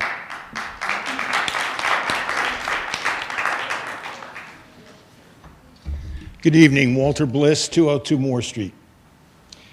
I'd like, if I may, to read a 3-minute statement. The proposed ordinance prompts the question, does local government have an obligation to defend the civil rights of all of its citizens? I say yes. In effect, this ordinance says no. Over the past 2 years, I've been honored to serve as a member of the Princeton Civil Rights Commission. Like my colleagues on the commission, I'm a volunteer. The commissioner has no support staff. We do not cost taxpayer dollars. The notion that the commission, as an independent body, should now be eliminated in the interest of efficiency should be reconsidered. This ordinance stifles opportunities for dissent and differences of opinion. It shrinks public participation in government, and with it, in the language of our current ordinance, eliminates the Commission's historic role in working cooperatively among people and groups to aid in the elimination of discrimination, in developing community education programs that foster open and effective dialogues about race relations, in recommending changes in municipal programs to address tensions in the community, and in making policy recommendations to mayor and council. A core premise of the proposed ordinance is that a citizen advisory board on civil rights and separate volunteer boards on human services and affordable housing should only give advice when asked, and only on the subjects requested by public officials. Probably the most important function served by the 9-member Civil Rights Commission under the current ordinance, among the several I have mentioned, is making policy recommendations to mayor and council on the range of subjects within the commission's jurisdiction and mission. Under the ordinance, this function will survive only to the extent the issues addressed involve human services or affordable housing, and then only when advice is permitted. The bottom line is that under this ordinance, racism, anti-Semitism, Islamophobia, and all the other manifestations of hate, as they may affect our community at large, will no longer be the subjects of vigilance on the part of our local government. Citizens will no longer have an accessible place to go to have those difficult conversations on those subjects. And more than that, Shrinking the 3 all-volunteer boards and lumping together civil rights, human services, and affordable housing ensures conflicts of interest. These critically important policy areas warrant independent oversight as much as any other in government. Could the Civil Rights Commission or the other volunteer boards be more effective? That should be the focus. Let's talk about it. If there are problems, let's fix them. There has been no such conversation to date. Members of the commission learned about this ordinance on the Friday before the Monday it was introduced. In short, please rethink this ordinance. At the least, please do not adopt it in the absence of in-depth fact-finding, heretofore missing, and discussion in which other options may be explored. Eliminating the Civil Rights Commission would be shutting out citizen voices that help make local government more rather than less effective for all citizens. And may I just tag on the comment, I respectfully object to the amendment procedure followed this issue, this evening, rather. I think, among other things, the changes recommended are substantive changes, substantial changes, most notably in the name, because I fear that the name of the committee, now adopted, will not represent how limited the role of civil rights may be in this new ordinance. Thank you. Thank you, Walter.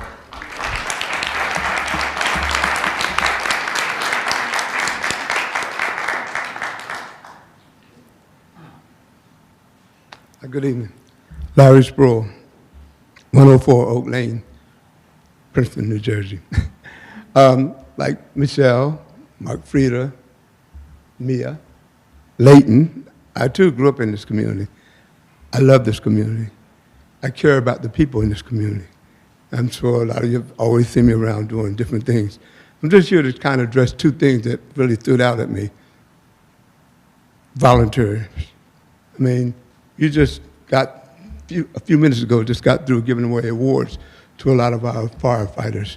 And I asked a few of these guys, would you benefit for having more volunteers? Their answer was yes. I'm not even going to, because I know myself, Leighton and I, during the pandemic, we were up at the YMCA parking lot, giving large boxes of produce out to members of this community. A lot of members showed up with their cars and their trucks and stuff, and we were putting the boxes in the cars. A lot of people showed up on foot, walking with their babies, with their children, with baby strollers. They had no way in the world to carry that box of produce back down to their house with their children. Leighton and myself and others, other human service members, affordable housing members, civil rights members, these are all volunteers, all got together in our vehicles, and we started carrying it down, get their addresses and carrying it down to their houses and putting it on their porches so they would have these produces. I mean, that was during the pandemic. God, I hope, I pray I never see anything like this happen in my lifetime. But I do know one thing. We are going to have some more emergencies. I've lived through Sandy. I've lived through the pandemic. We're going to have needs for volunteers. So when you tell me that you're going to take these 3 groups and get less volunteers and get more done, I just find it a little hard to believe. My second thing I just want to comment on real quick is, yes, I did work with Zatisha. Many a days we went over to your beautiful home. We sat down and we talked to people all over this community, trying to get civil rights back into this community. And I'm going to say one thing about civil rights. The name civil rights itself has a lot of power. So much power that it would deter a lot of people that would even commit a civil rights violation by knowing we have civil rights here in our community. So I don't think it's something that we should play with, the name civil rights. Too many people have marched. Too many people have demonstrated. Too many people have suffered, and God knows too many people have died for civil rights. For us to sit here now and start to play it for names, that's basically all I got. I'm not a lawyer or anything like that. I'm just a concerned citizen that loves this town. Thank you.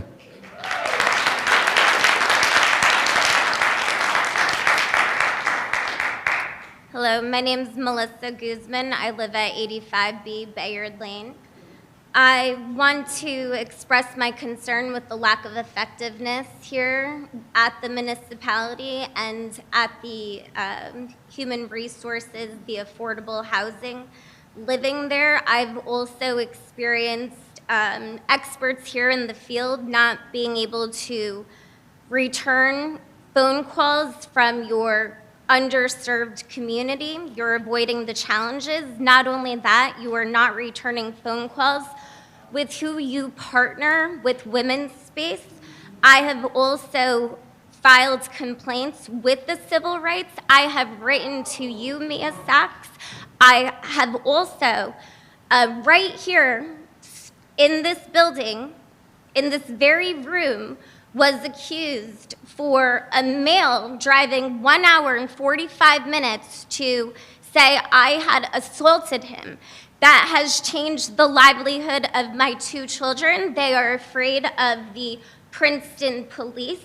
We cannot have people knock on our door. I have a 13-year-old, a 5-year-old, and it affects now my career. I am a minority here, born in Princeton, and I know from being part of the underserved and having been adopted and part of the Board of Education, I've had my civil rights taken away from me, not only as a young child in elementary school, because the entire community failed to understand mental health and healthcare and the AIDS pandemic.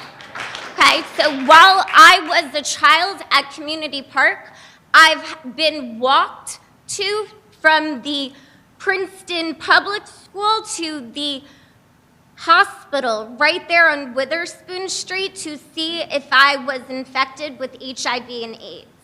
Okay, so not only that, I stand here with a degree. I've educated the underserved community right here in Princeton, not only Princeton, Middlesex County, and I've been a social worker helping people who are DD and underserved, and we are really taking away everybody's civil rights who is of color. Thank you.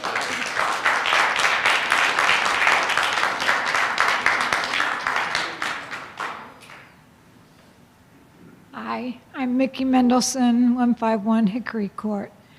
The Board of Not-in-Our Town, Princeton strongly opposes the council's proposed ordinance to merge the Civil Rights Commission with the Affordable Housing Board and the Human Services Commission. We urge council to withdraw this proposal or postpone the vote in order to allow for discussion with the 3 bodies and input from the public. The Princeton Civil Rights Commission plays a unique role in our town. It is a key resource for our marginalized residents to voice their concerns regarding equity issues. The existence of CRC as an independent body signals that Princeton aspires to be a town that is welcoming to all its residents and newcomers, willing to listen, understand, and address issues of race, class, culture, and other forms of discrimination and injustice. Over the years, CRC and Not-in-Our Town have collaborated on initiatives such as observing Indigenous Peoples Day, modifying road signage to remove racist and incorrect phrase settled in 1683, and endorsing the enactment of the New Jersey Reparations Task Force. The CRC has been instrumental in resolutions declaring racism as a public health crisis, calling upon the White House to reunify migrant families, and condemning anti-Semitism and Islamophobia in our town. The CRC created a racial equity impact assessment toolkit and educational programs such as Juneteenth. The proposed commission's board consolidation will greatly reduce our community's capacity to prioritize issues and initiatives that disproportionately impact our marginalized communities. The CRC is completely volunteer-based. Losing it would further marginalize our underserved residents and local stakeholders. Like Not in Our Town, will lose both an effective collaborator in the struggle for social justice and a communication channel to council. It is also distressing that council is presenting an ordinance with such enormous implications with no notice or prior input from the members of the CRC nor the public. The utter disregard for community engagement and lack of transparency runs counter to our democratic process. Therefore, we ask council to allow time for more discussion before taking action.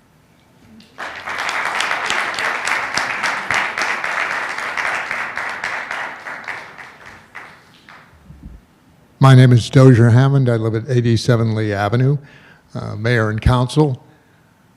I'm urging you to pull this ordinance and give it further consideration and community input. This would eliminate 3 important groups: the Affordable Housing Board, the Civil Rights Commission, and the Human Services Commission, and put it all into one board. And the stated goal is to have more efficiency and efficacy to make it work better. I'm very worried that many of the duties and achievements of these committees would be thrown away, and that they would not all be well dealt with even a 9 plus 2 person board now, as opposed to the 29 that that currently exist. I think that I'm not sure that's enough people to deal with it, and I'm not sure it's a way to really focus on the needs of all these 3 different areas. But the fundamental flaw here about asking for our input now and getting our input over the last 2 or 3 weeks is that you did not get our input over the last 3 to 6 months. And you've made a mistake by not doing that. And instead of say, okay, let's pull it aside, let's really talk to people, as Lance Liverman said, let's talk to the boards, let's talk to the public, and let's do it in a way that's efficient, respectful, and that tries to achieve the goals that you say you're working towards. And I actually do think that you, for the most part, do want those goals and do want better outcomes. But let's go back, get the input of those boards and commissions, and deal with whatever problems there are within those boards and commissions, between the board, the council, and the staff. It's very important. You all work very hard. We all acknowledge that. But you also must be respectful of the people, the 29 people who are on these 3 boards and have put their time in, and who can now apply to be on the new commission. That was insulting the rollout, but it was more important that we did not have the input in the beginning while you were doing this, and to just say, okay, we're going to give you some public comment, make a few changes, and that'll be it. I don't think that does it. You said, well, we're going to adjust it as we go along. Well, why not get the input first and then do adjustments later? So please pull this ordinance and consider getting more direct input now and coming back to us. Thank you very much. Thank you. Hi, my name is Veronica Olivares, and I was serving the chair as the Human Service Commission. I'm here to oppose the Mayor and Council new ordinance of the consolidation of the BCCs into the Community Service Advisory Committee. I am very disappointed with the actions of Mayor and Council by excluding the members of the BCCs from their plans and consolidate the 3 BCCs. If the goal was to be more efficient and to improve coordination, should not you talk to us, really, to see what has worked and what hasn't worked?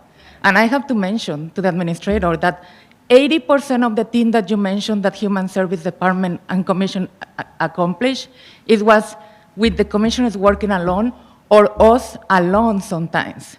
The tenants' right and house financial literacy program that we actually did after, sorry, I'm very nervous and emotional, at the St. Paul Church, was actually thank you to the help of this woman who is here, Maria Juega, who is constantly helping the underserved community and working along with us. The second tenant right workshop, the municipality didn't even want to participate. So I have to tell you, if you say that it was not working, the current 19 board members who were serving the BCCs, I have my minutes from all my committees, all the work that we've been doing, including the Princeton Community Need Assessment, which, by the way, the mayor and the council liaison say it was just a presentation. Not taking into account all the work that these volunteers did, all the organizations that work along with us, Princeton University employees, including the data that was analyzed for over 2 years, for free, for you. Ignoring the work of unpaid, highly committed and knowledgeable volunteers representing the voice of the community is not acceptable, or clear democratic practice. Weakening community engagement in public affairs by going from 29 to 7 and now 9, when the new commission is even more restricted in the public charge, does not guarantee better coordination nor more efficient workflow. There is no evidence that this will be the case, because actually you haven't had a conversation with any of us to see what works and what didn't. The BCCs, as they are served, the purpose to present critical issues that impact our community. It is the job of public officials to connect the dots that most of the time are ignored because you simply don't have the time to hear the needs of the public, in particular the needs of underserved and minority groups. As Larry mentioned, who also served as a vice chair of the commission in the past and has served this community not only as a member of these BCCs, he, during the pandemic, was delivering food, making sure people have houses, and these volunteers that you are ignoring right now were working together. People who speak Spanish go to the people who speak Spanish who they trust. And we contact each other, even though nobody's answering the Human Services Office. You're saying they're doing a good work and that the staff is gonna be doing a good work. How many employees do you have? You have 2 full-time and 1 part-time who is dividing her time with the affordable housing. Just tell me how now it's functioning, right? Or it's gonna function with now 7 or 9 volunteers. Veronica. In particular, I don't think that removing the Civil Veronica? Rights Commission is a solution to promoting Veronica, civil rights, social justice, and racial equality. Thank you. You shouldn't be No, smiling. I was just going to ask you, how much longer did you shouldn't be have? smiling. I know. Oh, my God. Well done. Wilma Solomon, 41 TR Place. I'm going to be reiterating a lot of what has already been said. I acknowledge the council for your apology. All of you are individuals with whom I share common values and consider partners in the work of social justice.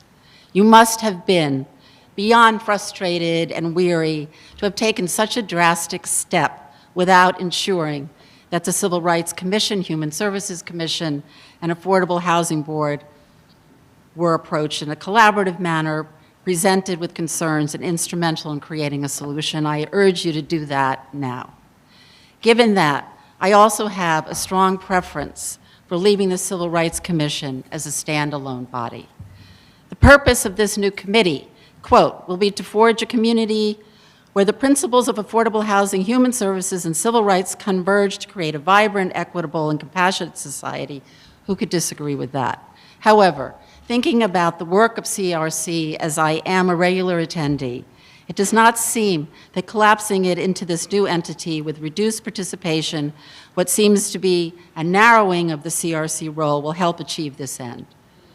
Just 2 examples, and I may be inaccurate here, but I don't see references to the many areas of discrimination that CRC now encompasses, and nor do I see a continuation of CRC as a potential mediator in cases of civil rights complaints. CRC is a relatively new group, has had its growing pains, of course, and not everything has gone as envisioned. I have heard that there has been a difference in interpretation of the role of CRC among some members, CRC members, council, municipal staff. Does it make sense to address this and other concerns by reducing the functions and visibility of the Civil Rights Commission? Sometimes outside forces, even unintentionally, have impeded the vision and hard work of the CRC. A significant accomplishment of the Civil Rights Commission in the past few years was the creation of a racial equity impact assessment toolkit that would ensure that all municipal ordinances, such as this one, do not contribute to adverse consequences to historically marginalized communities. The toolkit was fully accepted by the council at the time, with a strong commitment to implement it. That was 3 years ago. Since then, as far as I can tell, that toolkit or something similar has been applied in 2 instances by Sustainable Princeton and the Cannabis Task Force. In fairness, I understand that finally this year, it looks like the toolkit will be applied as intended. An African-American Princeton resident and social justice advocate, Larry Spruill, said at the time the toolkit was undertaken by CRC, "When you have been waiting all your life, tomorrow doesn't seem soon enough for something like this."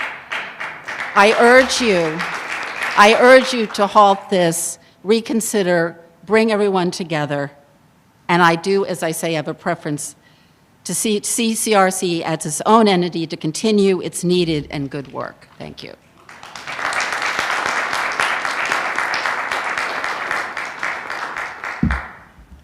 Good evening. My name is Kim Dorman, and I live at 88 Patton Avenue. And I just want to start by saying I'm a little bit shamefaced every time I come here that I'm not here all the time, because I know you all put in a tremendous amount of hours on a tremendous amount of issues, and I really appreciate your loving labor and your hard work.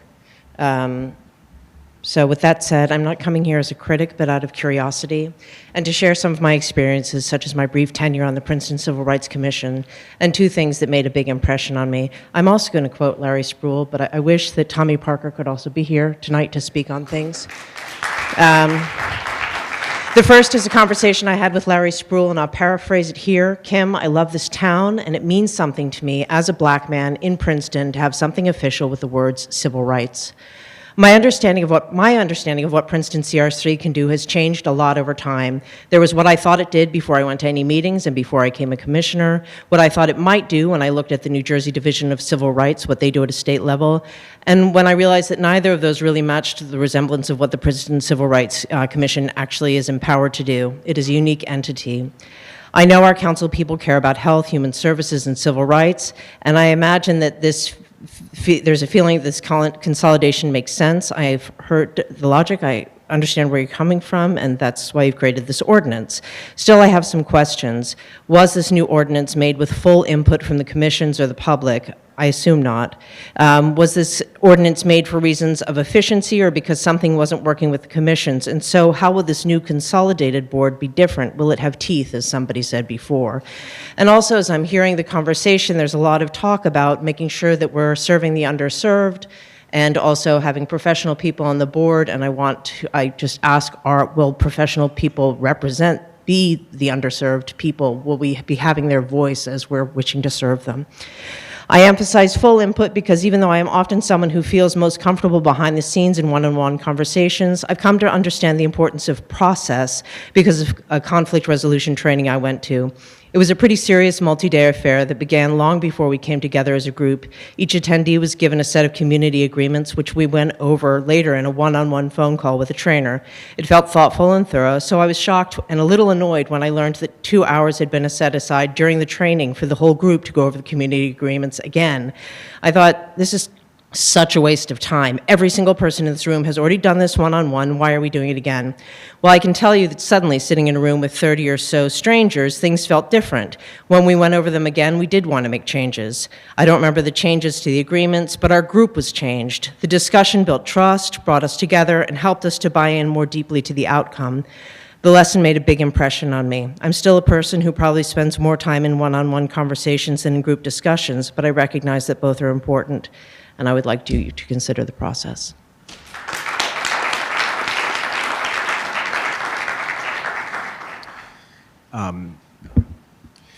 Eugene Evans. I live at 603 Lakeview Terrace.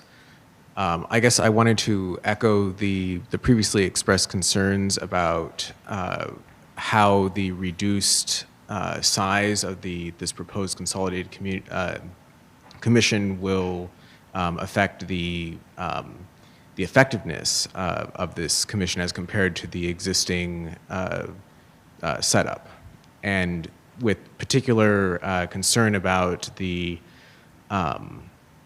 future of Princeton and how, yes, there will be more people moving into Princeton, which will increase the potential load on this commission.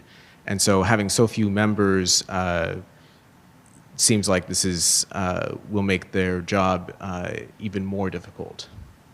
And as far as the efficiency claims for this merged committee, if the existing structure is not considered efficient because of concerns about siloing, then maybe the right way to address this would be some kind of oversight committee that has membership from the existing committees, so that there is a space for the committees to talk to each other more directly and coordinate their efforts. And this would allow a similar sort of fusion of their efforts without reducing the human power applied to the problems.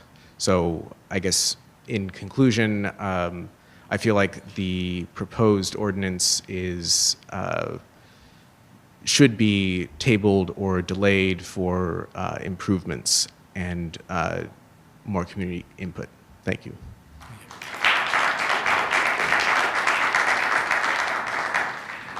Hello, folks. Ronald Ponder, 208 Laurel Circle. First, I have two questions for you. One, I don't understand why you are in a rush, so much of a rush, that you've made what seemed to me to be substantive amendments, which probably, there's some things I don't understand, should be noticed to the community so that they know of the name change and the number. I don't know. But I'm asking you this question. Why are you in a rush? Of course, eloquently said that the community is changing, but that's not happening tomorrow. Why are you in a rush? There's something you're not telling us. Why are you in a rush? I'm serious. Okay. I am extremely disappointed. Well, before I say I'm disappointed, thank you. I am very proud and excited about my community that came out here to stand up about how they've been treated. I'm extremely disappointed in people I know and I care about. Very eloquent, but I heard nothing that demonstrates there was competent evaluation and analysis of the problem. You said nothing to me. There's only one thing I'll say.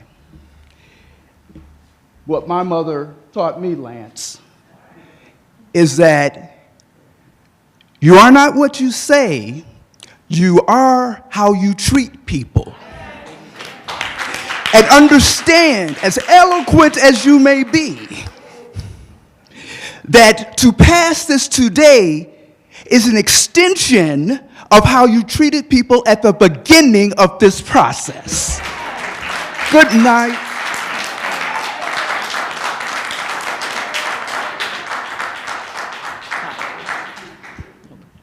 Joanne Rice Parker, and I'm hoping that we can come to a solution about this ordinance before you decide to make some changes. It's truly needed here in Princeton, and it's a shame that the work, as you all know, Tommy Parker's other half, who have put a lot of work in this community, a lot of state, and some of y'all are sitting here today off of his back, and not just off his back, Maxwell's back, Johnson back, Edwards back. That's why you were sitting up there today. But also, we need to understand, residents, we put y'all here. And I'm very disappointed that y'all didn't have a dialogue with your folks, the residents of Princeton.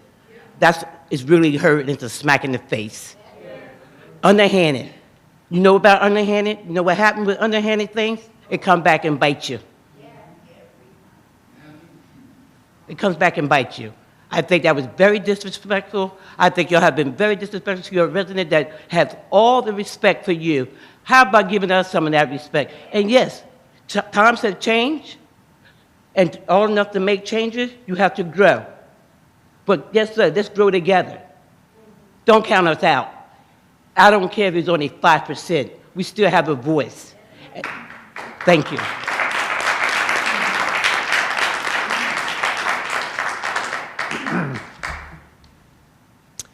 Good evening. My name is John Heilner. I live on House Circle in Princeton.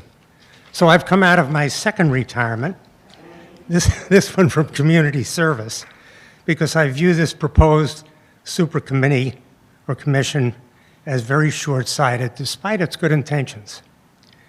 The proposed amendments are good, but they don't really change the basics of what's going on here.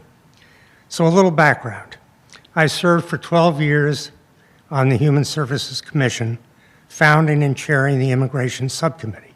But more importantly, along with Leticia and three others of our Human Services colleagues, we revived the Civil Rights Commission after an 18-year hiatus between 1998 and 2016.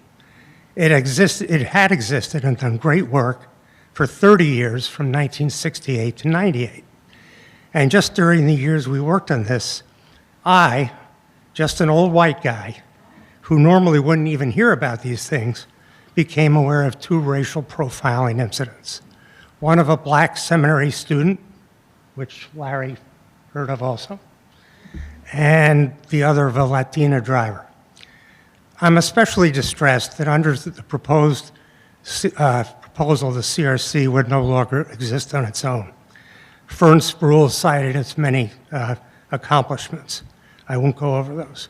For me, an equally important role of the CRC is that it provides a small group of trusted residents who are not town government employees to whom those with discrimination complaints can turn. Ordinance 2016-38 included a means for them to resolve these complaints locally without long delays involved in going to the state civil rights office or the attorney general. I should hasten to add that in the mid-2000s, two of our police officers received settlements of over $500,000 each against the municipality for lack of such a process. I understand that one of them just wanted an apology. That's all he wanted. I note that under the leadership of former Mayor Liz Lempert and Administrator Mark DeShield, on November 28, 2016, the council adopted a resolution that clarified a portion of the ordinance which concerned receiving and resolving complaints of discrimination in Princeton. My time's running out, so I'll be quick. If the complainant, I'm quoting, seeks to have his or her claim addressed through the CRC's informal resolution process, then the Executive Director of Human Services shall forward the person's complaint to the CRC. Also, the Human Services Director shall provide a monthly written report to the CRC. It will provide a summary of complaints received during the month to allow the CRC to make policy recommendations to Mayor and Council. I'll leave a copy of this resolution and the very nice flow chart that Mr. DeShield's office created to illustrate it with Ms. Harris as soon as I'm done talking. So in conclusion, having a separate CRC with the procedures set down in 2016 sets the tone and expectation that we as a town take equal treatment under the law very seriously. It deters bad behavior, whether by municipal staff, merchants, police, or anybody else. Similar for the other two commissions. If maintaining the three commissions separately takes too much town staff and councilor time, why not consider going to meetings bi-monthly with written reports? Are you almost there? That's it. So I strongly recommend that this proposal be tabled and rethought with input from the representatives of the three commissions. Thank you. Thank you.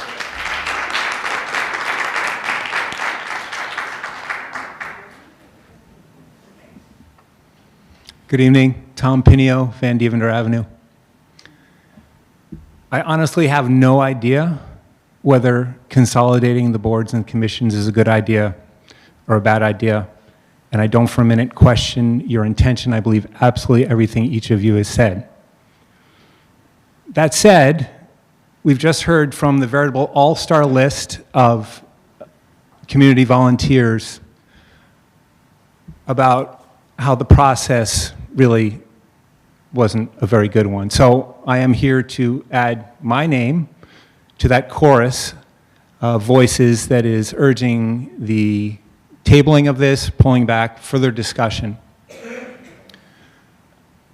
I think it's striking that we've just gone through what I have said has been a model of engagement with the master plan process. We showed no lack of endurance and engagement, the way that was handled, which I think was tremendous. So it's, to me, in stark contrast that the way this has been handled sends a lot of subtle but strong messages, which sort of brings me to another, I think, very important point. Whether it's how long we let certain members of the community run over in their time, or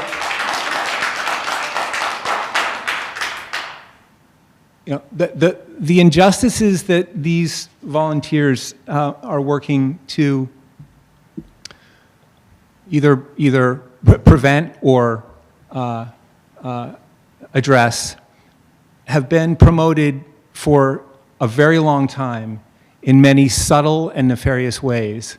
And in this case, I think process, just, you can't overemphasize the sensitivity with which this whole issue needs to be addressed.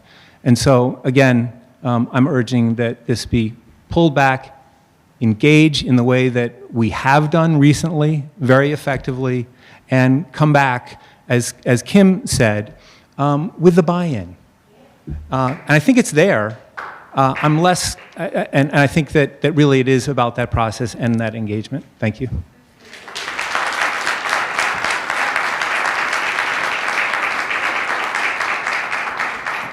Michael Floyd, 64 Harris Road. I agree with, I guess, just about all the speakers. I also agree with you folks saying that it was rolled out wrong, mistakes were made. As we get to this point, the call is to basically table the ordinance. You've heard that. I agree with a lot of the things that were said. Walter Bliss, Dozier, a whole lot of folks. I also heard my father's name brought up and his history with civil rights. I'm gonna tell you something. If he was here today, he'd be in your ass.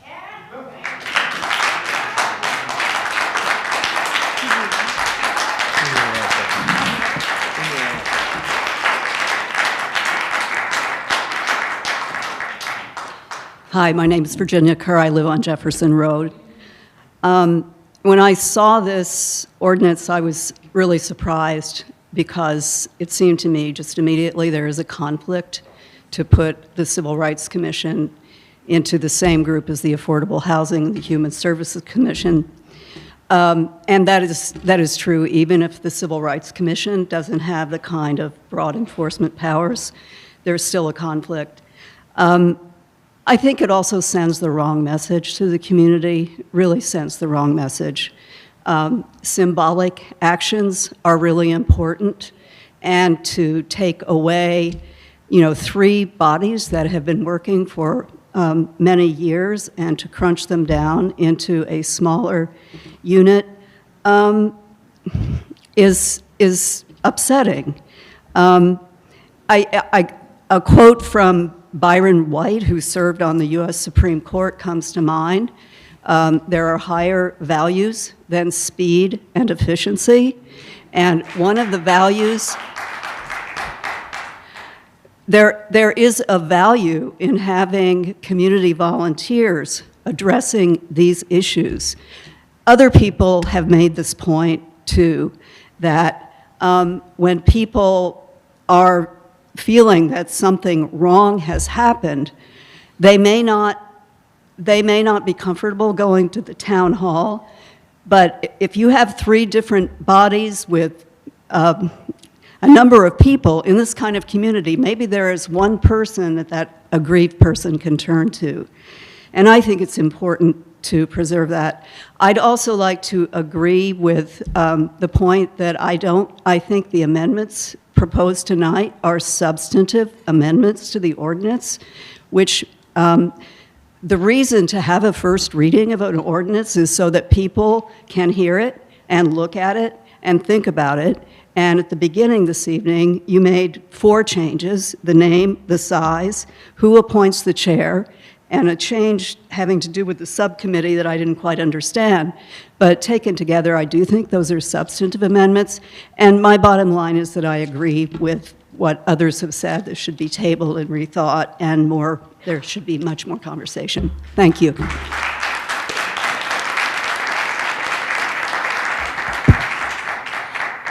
My name is Lou Maltby. I live at 128 Stonecliff Road. I came to Princeton 32 years ago to be a civil rights lawyer and go to work at the National ACLU. So you know where I'm coming from. I'm not going to repeat what everybody else said. There's no need. But I would like to leave you with 2 questions. The first question is, many of us have said that the current ordinance is too weak. It doesn't give the commission the ability to do what needs to be done. You're right. I said exactly the same thing when the commission was created. I'm not trying to say it, but you're right about that. But the current ordinance gives the commission the ability to think about civil rights issues, anything that it thinks is important, and make a recommendation to council for council to accept, modify, or reject. That has been taken away in the new ordinance. Now, under the new ordinance, the only thing, as Walter said, the commission can make a recommendation on is things that was asked to make a recommendation on. We couldn't even talk about a subject concerning civil rights if we hadn't been asked to do it by council. And my question is, if we have a problem with having the ordinance be too weak, how is it making it even weaker part of the solution?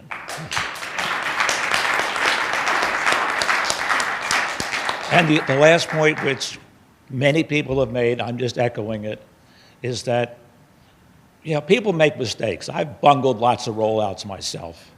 And I appreciate the apologies for the way it happened. But the apology would sure mean a lot more to me if, having not listened to us before, if you were to listen to us and talk with us and engage with us now before rushing to a vote. Thank you.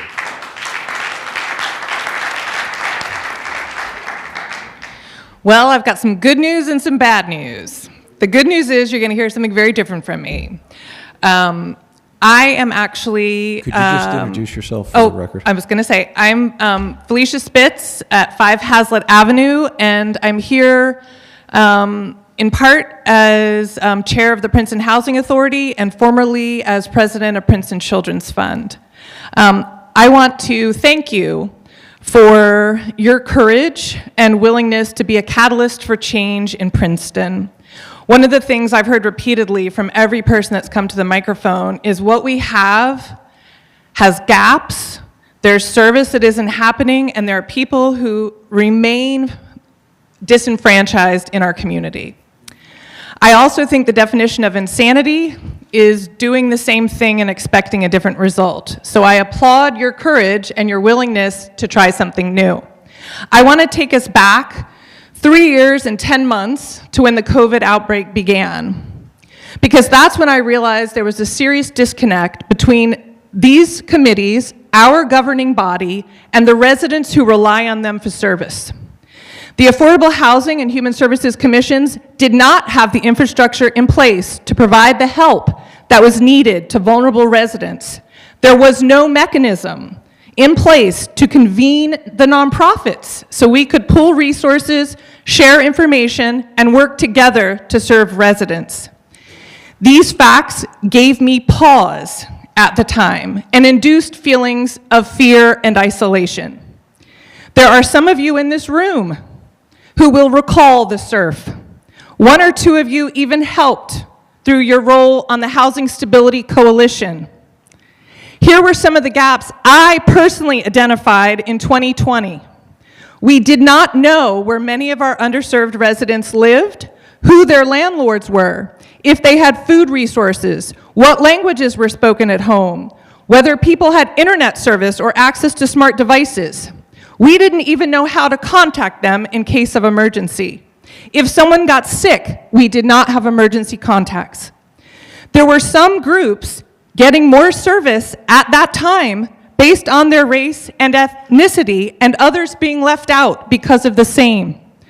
From a civil rights perspective, that disparity in service that appears to be tied to race or ethnicity has still not been evaluated. Something has definitely driven many in our African American community out of Princeton. What is it, and what can be done to stop it? There is no education or awareness program in place to help the residents who have plenty understand what it's like to live in the other Princeton, where food is scarce and it's cold inside in the winter. Why, when we have these 3 committees and almost 30 volunteers, is there no infrastructure in place 5 decades later? Nothing is in place because the function and structure of the commissions is outdated. There is no means within the commissions to create the infrastructure that is required.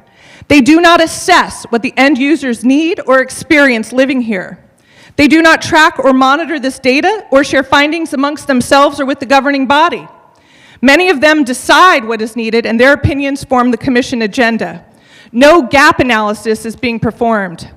There is also no regular two-way communication between the residents and these commissions or you all. There is no way to report an incident that overlaps multiple areas or Felicia. track how many, I'm almost done, what type and where they are occurring. There's no measure of where we are today or where we'd like to be next year. How can we support the underserved residents when we lack information about where the gaps are or what services are needed? I want to close with this. I share the outrage. I share the frustration. I also drove home Saturday night and saw 2 unsheltered people, one on Nassau Street and one on Witherspoon Street. We are failing doing what we're doing. I ask you, please do something to make a change. It's 2024, it's cold outside, and while I understand the process concerns, Felicia. there are people living here on the streets with food insecurity. The longer we wait, the longer we condemn them to this existence. Thank you.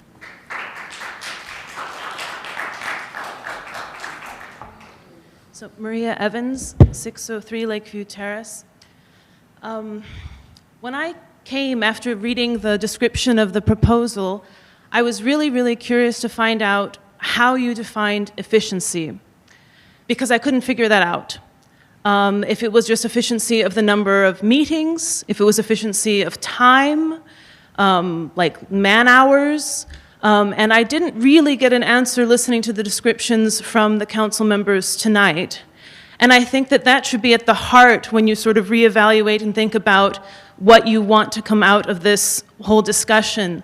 Because I don't think we need efficiency of number of members, because each person brings a different history in Princeton, different connections in the community, and but if there is something that could happen whereby all these council members talk about all the things that they've tried to do, and it hasn't necessarily been as reflected in the town policies as they'd like, that sounds like something that we all agree should be improved.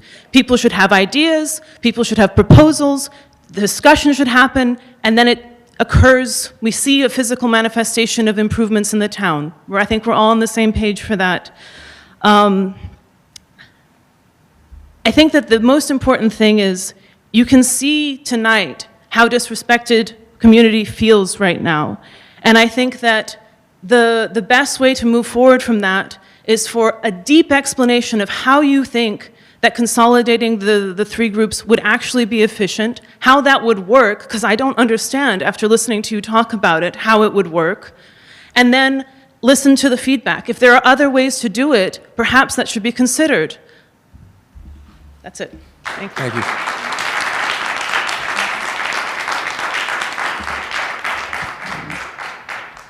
Good evening, Maria Juega, Grover Avenue. I'm a current member of one of the advisory groups that will be consolidated into this super committee if you approve this ordinance tonight. Those of us who have been doing the job till now must resort to our 3 minutes of public comments and a few hundred words of a limitation of a few hundred words in letters to the editor, which you hopefully have been reading in the last couple of days. My concern is that this consolidation, which may be very well, may be appropriate, but what's important is the how and the when. It must be carefully planned.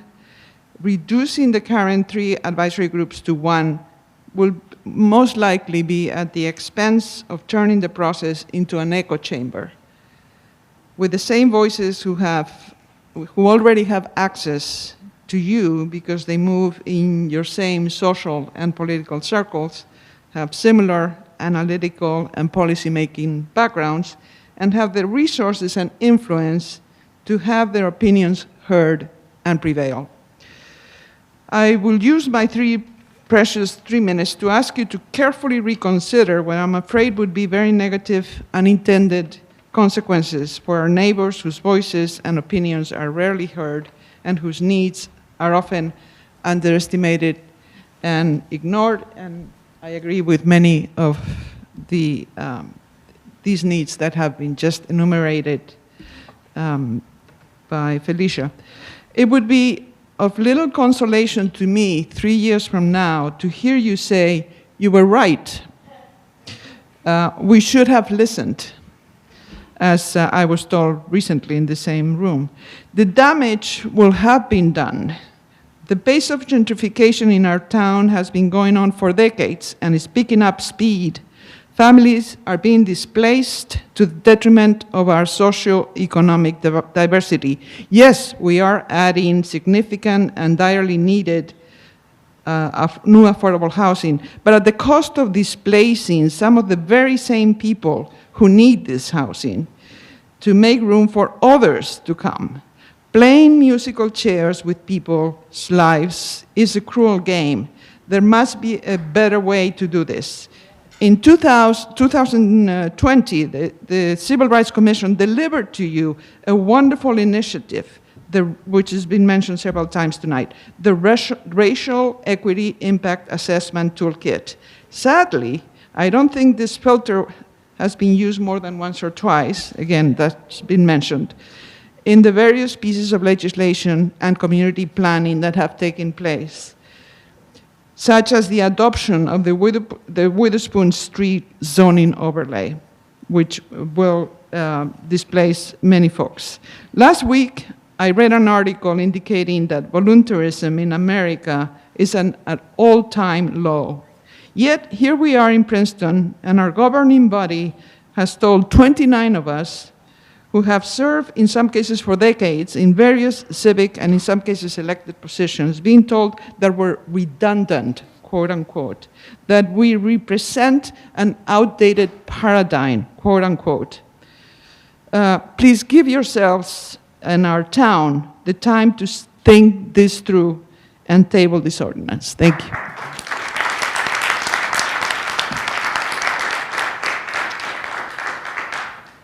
Hi, my name is Ruth Ann Traylor, and I'm here to speak for my family, and it's my first time ever at a meeting.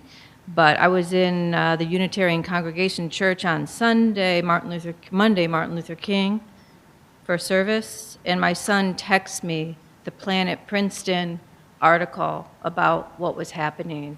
and he's a young student that will graduate in May from Rutgers.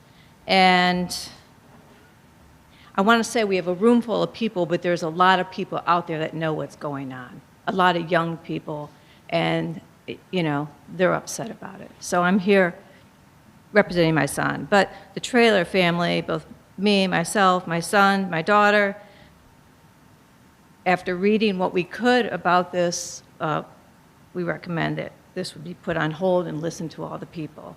I just wanted to say a couple of things that Lance, I think he said, put an ad hoc committee together. There were a lot of good ideas to problem solve. Here, there's a civil rights attorney here. It sounds like there's a wealth of knowledge right here in this room that you know, take a little bit more time. Like Reinhold said, what's the rush? I mean, I don't know why, you know, so quick that you need to do this, but that's it. I just wrote down some names: Walter, Larry, Lance. Everybody said some amazing things, and I hope you hear them. Thank you.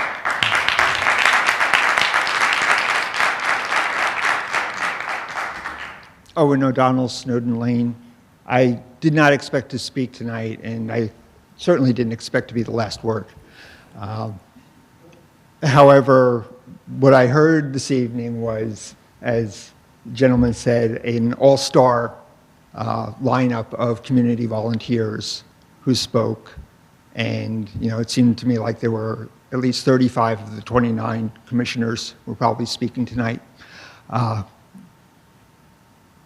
what I also heard was from one person who could have used the services that these committees provide. And what I heard from her was that it didn't work. And so I really think that change needs to be made.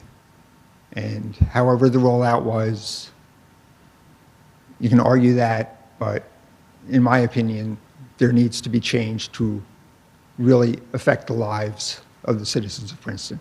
Thank you very much.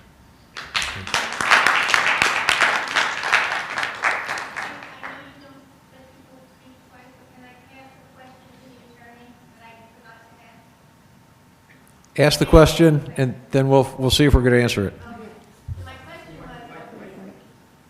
Yeah, it's a good idea. Thank you. Yeah, the people listening virtually won't be able to hear you if you don't have the mic. I appreciate this. Kate Warren, Jefferson Road. And it's been a while since I've been here, so I'm really sorry. But my question to the attorney was, I was wondering how the dissolution of the Housing Board is viewed by the Fair Share Housing, as the existence of this board was part of the court settlement. I do not know the answer to that question. So that means they don't know. Well, that's what she said, right? Well, I said I don't know. I She don't doesn't even know. know if they know. Okay, so we're going to go to the people on Zoom, and there's a few hands up. So Adam, the magician in the back, could you bring up the first person?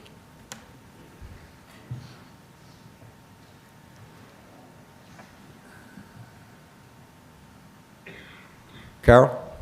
Oh, hi, thanks. Carol Golden, 575 Snowden Lane. I am a member of the Carol, Affordable House. I'm sorry, could you just wait one second? We have to turn the volume up or something because we can't hear you real well. Adam? Okay. Yeah, there we go, thanks. All right, Carol, could you start again? I'm sorry. Sure. Carol Golden, 575 Snowden Lane. Good? You can hear? Yes, we can Yes, we hear. can hear you. Okay, so 575 Snowden Lane, I'm a member of the Affordable Housing Board, have been on the board for many, many years, but I speak for myself. And so late in the evening, and you've heard from so many of my compatriots here tonight, and many, many of whom I totally agree with, most of whom I agree with, particularly Dozier and Lance, I think said what I've been thinking all along, which is, yeah, it was insulting the way you rolled it out. Yeah, it wasn't well done. Appreciate the apology. And you know, I should say, I appreciate all the work you guys do. I know you put in a lot of time. We put in a lot of time too as volunteers. But the main point isn't that the way it was rolled out was insulting and hurtful. But as many have said, it's like you are expecting us to accept but this is the better way to do it. Based on nothing, based on no information, just because you think that. You know, several of you this evening have said, we just really think this is going to be a better way. You know, it's going to be more efficient and it's going to, you know, the silos aren't good. But you didn't talk to anybody who's been doing this.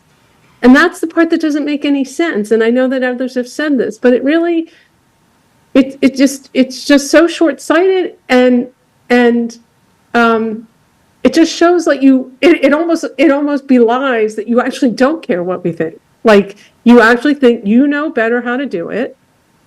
The members of these commissions that have been on these things for years, people like Lance Liverman, me, many others, you didn't think that maybe you should consult with us and see what our thoughts might be on how this might work more efficiently and serve the people better?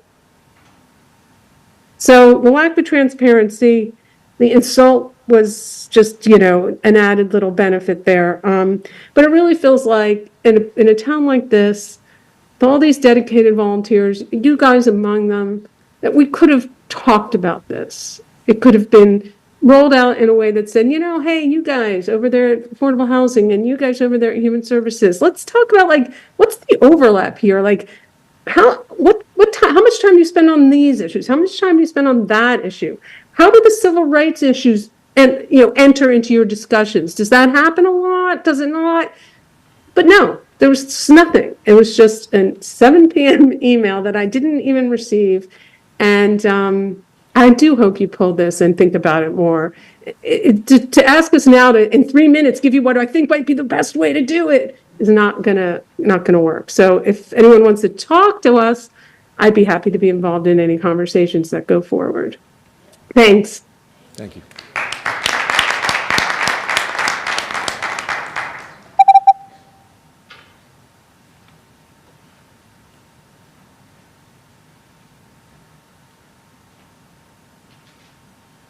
Okay, Anna, you're back. Hi, everyone. This is Anna Pazmino. I'm the Executive Director of Unidad Latina en Acción. We're in Witherspoon Street Presbyterian Church. And I wanted to not echo, not reiterate everything, but something very personal that I think I am the voice for many of our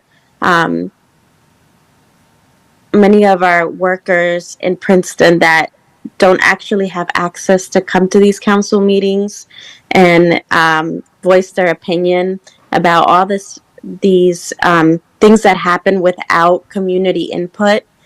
It is super important that anyone who has a position like the councils and the mayor, that this be a part of the process to always have community input before any type of resolutions come forth. In experience, we have had many families come to us and say that they weren't able to get some service, that there's not enough aid with human services, there's not enough affordable housing. And so that means that there's a need and things have to change, but it's not the change that we need to nicely put it into a resolution and say that we're changing this. It should be a change that comes from the community. So as all and many of the people today who spoke, I would urge not only for you to reconsider this, but to actually think of what is the real purpose of making a resolution and dissolving many years of work. And maybe it's an important part of how Princeton is changing, because I know the community is changing. There is, in our experience, more families coming in. There are more need for housing. We see a lot of homeless people all the time. And it's outrageous. As a human, as a director, I'm always looking for some more resources for the community, especially in Princeton. And well, this is something that we should take care of, and this is something that should be a priority. So I thank you for the time, and it would be great to first get the community input first before we make any type of decisions, especially with this resolution. Thank you. Thank you.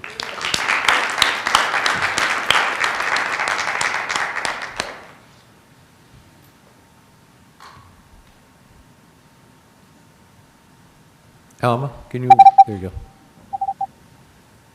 Yes, can you hear me? Yeah, go ahead. Yes, I'm Alma Concepcion, 249 Hamilton Avenue. I have been a member of the community since 1982, and I have witnessed the services that the three commissions have provided for the community. And I want to express my position to the passing. Wait, Alma, can you just pause 1 second? Hey guys, whatever's going on in the back, yeah, the volume was going the wrong way. It was going down instead of up, making it harder to hear her. So we get the volume back up around 40 or so, maybe? Sorry, everybody, 1 sec. Yes, I just wanted to express my opposition to the passing of the Unified Commission proposal, because I don't believe, as many have stated, that it will be more effective. I believe that coordination is primordial, but coordination does not mean unification. So I urge you, as others have done before me, to reconsider and to give the community the voice it deserves on the consequences of this decision, and to listen to their recommendations for other visions of effectiveness. Thank you. Thank you.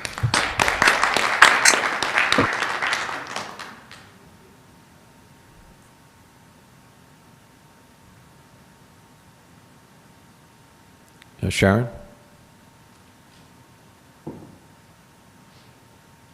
Yes, hi, I'm Sharon Mizels, and I'm at 55 Montedale Circle.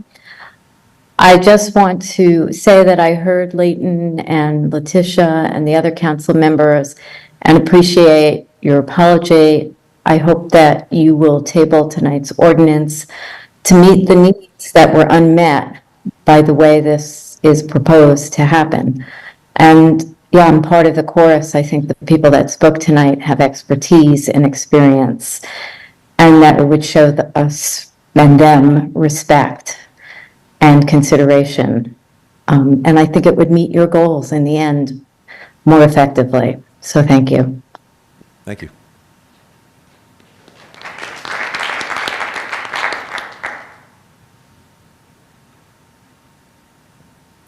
Martha? Can you unmute yourself? My name. Wait, Martha, you're muted again. Can you unmute yourself? Martha Friedman.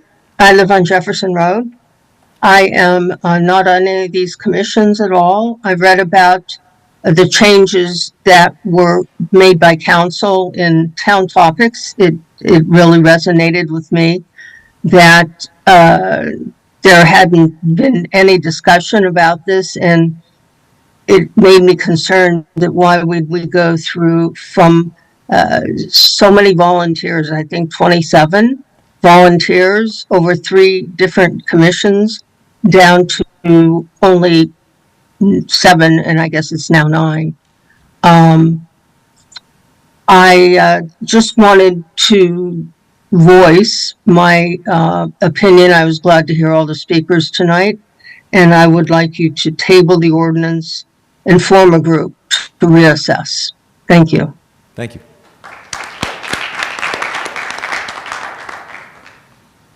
Okay, is there anybody else in the room or anybody else on Zoom that hasn't spoken yet that wants to speak?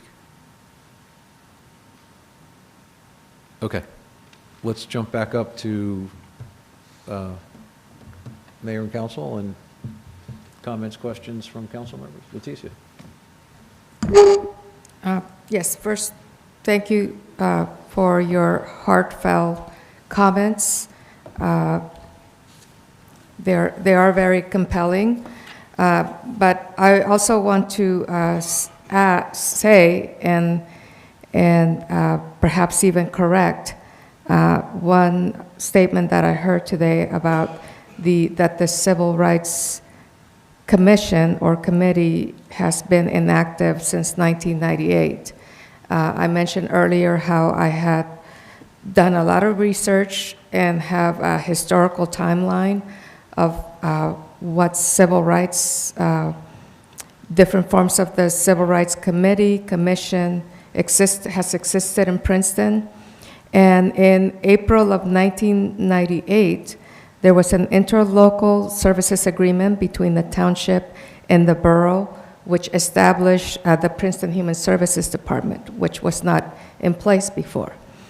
And the agreement included assuming responsibility of the Princeton Joint Commission on Civil Rights, which had the ability to address and advocate for issues related to civil rights. And those tasks were placed within a subcommittee within the Human Services Commission, which then the entire commission would address. It included engaging with the community, addressing concerns, identifying issues, making recommendations to the governing body. And it also, at least during my time when I served on the commission, it moved forward resolutions and initiatives not unlike the ones that have been mentioned that the current Civil Rights Commission has moved forward. It just did it as part of the Human Services Department. And I myself and Tommy Parker, actually, we were the only ones that have been trained in conflict resolution. We worked together. There have been times where complaints came before the Human Services Commission, and we worked together to do the conflict resolution. So that was taking place. I just didn't want to leave that impression out there that nothing had happened since 1998. Okay. Any other council comments? I'd just like to add and say that I do appreciate everybody being here, whether you're here live or whether you came in on Zoom. And it is always better that the public engage with us and talk to us and share their opinions. And whether we agree or disagree is really of no consequence, as long as people know that they can come here and be listened to. And so I appreciate you all being here tonight. And I do apologize, as others have said, because I think we could have done this better. So anyway, I just wanted to go on the record to say that and share that with you. So, go ahead. So, I'm sure you all can see, this is a really painful night for me. It's probably the most painful night I've experienced.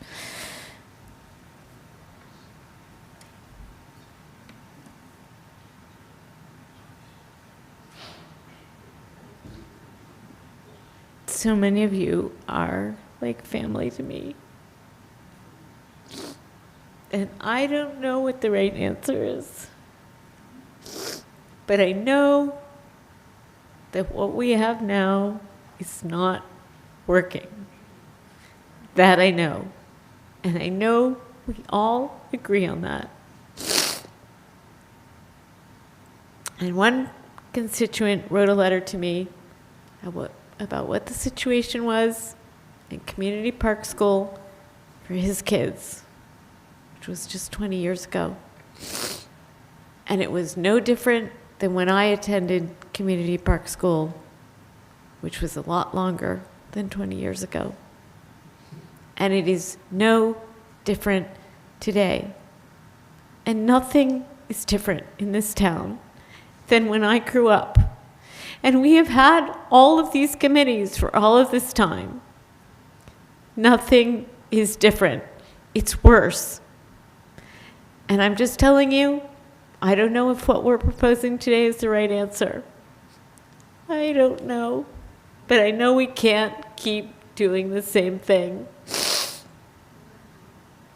And I am sorry if you all felt offended by the way we rolled it out. But I know, because all of you in this room are people that I am very close to, as are the people on this dais, and I know we all want the same thing, and I think we need to move forward.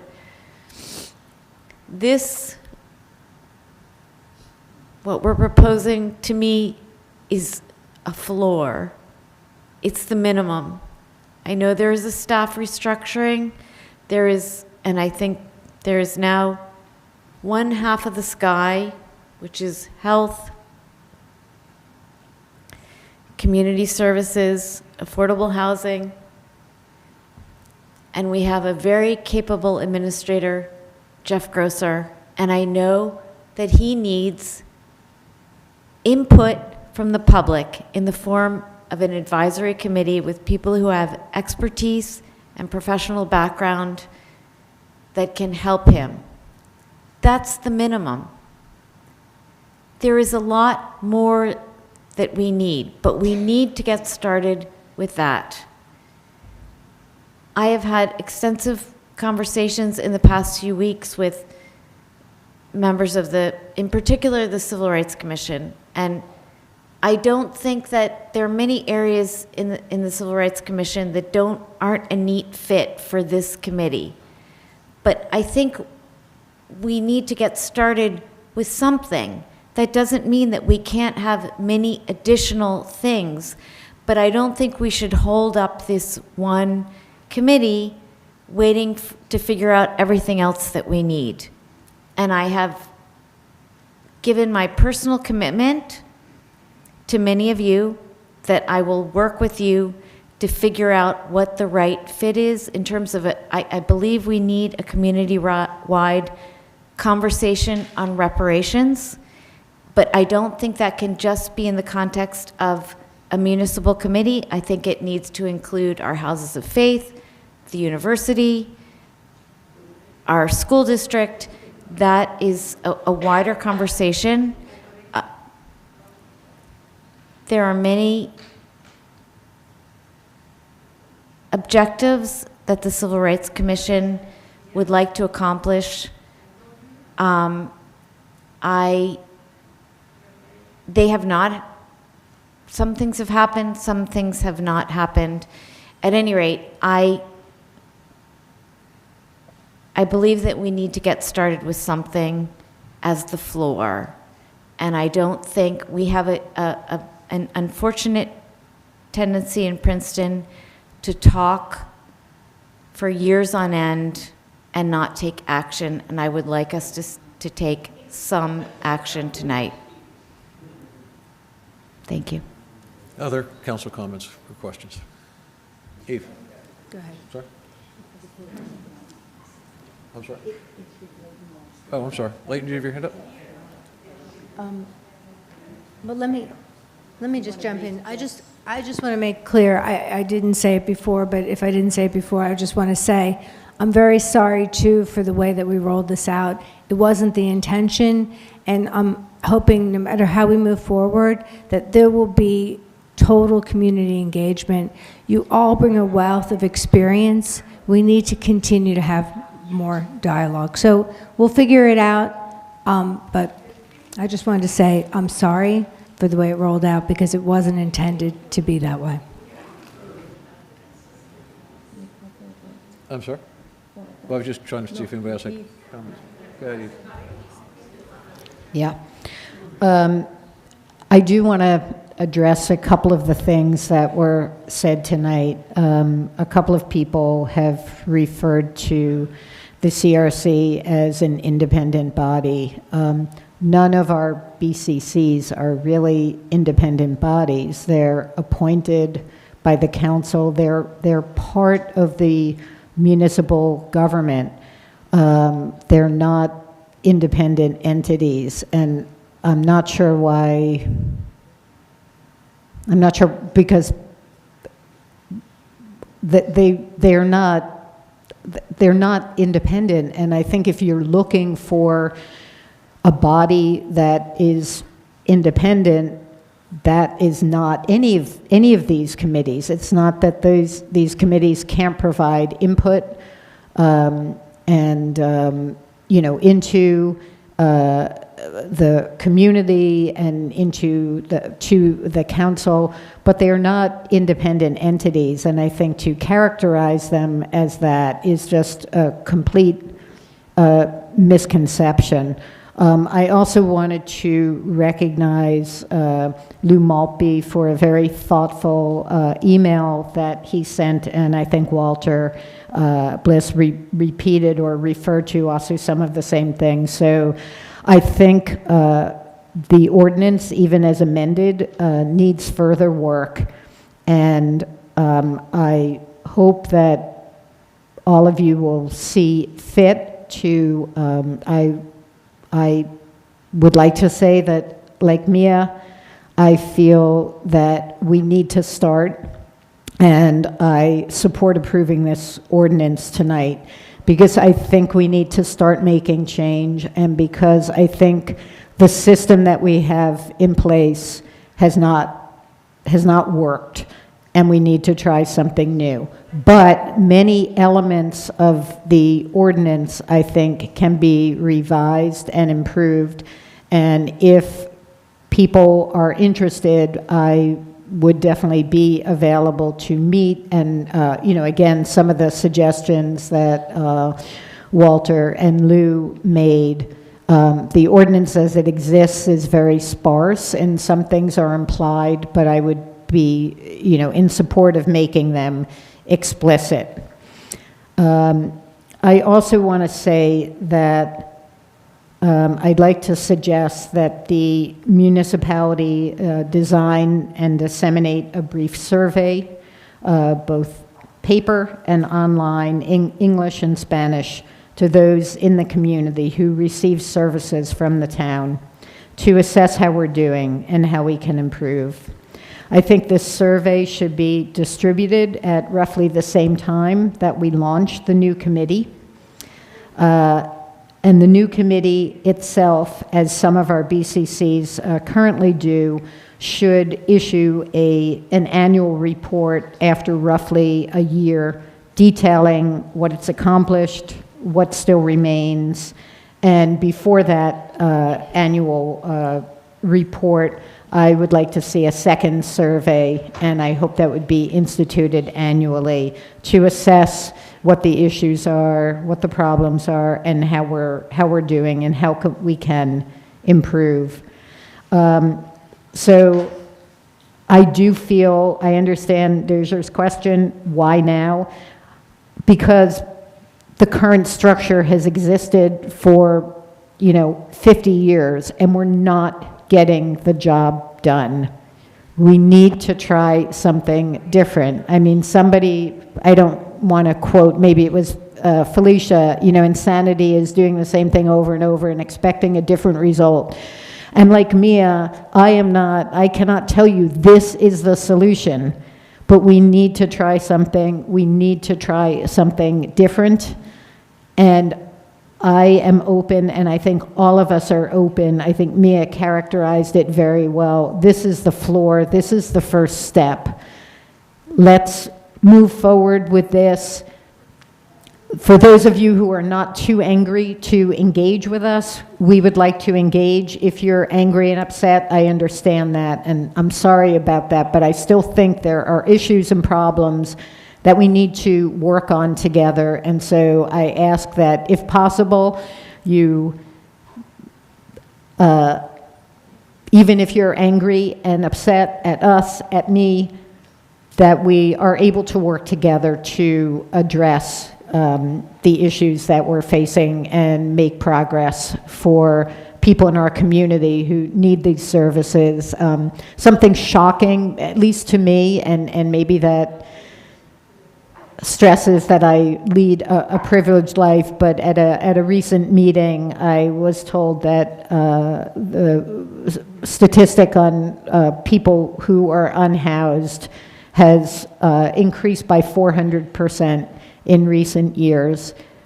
We need solutions, we need actions, and I'm hoping that this committee will catalyze change and action with you, not without you. So that's where I stand. Any other council comments? None? Okay. I'm sorry, Leighton?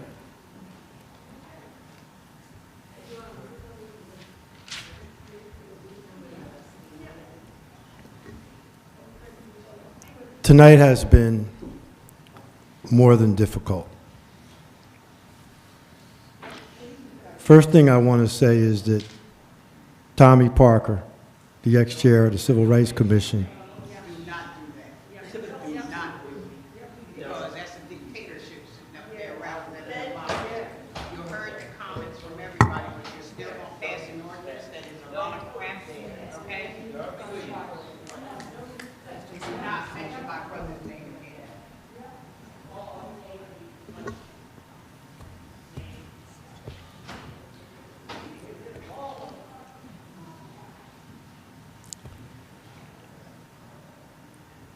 tonight has been a difficult night.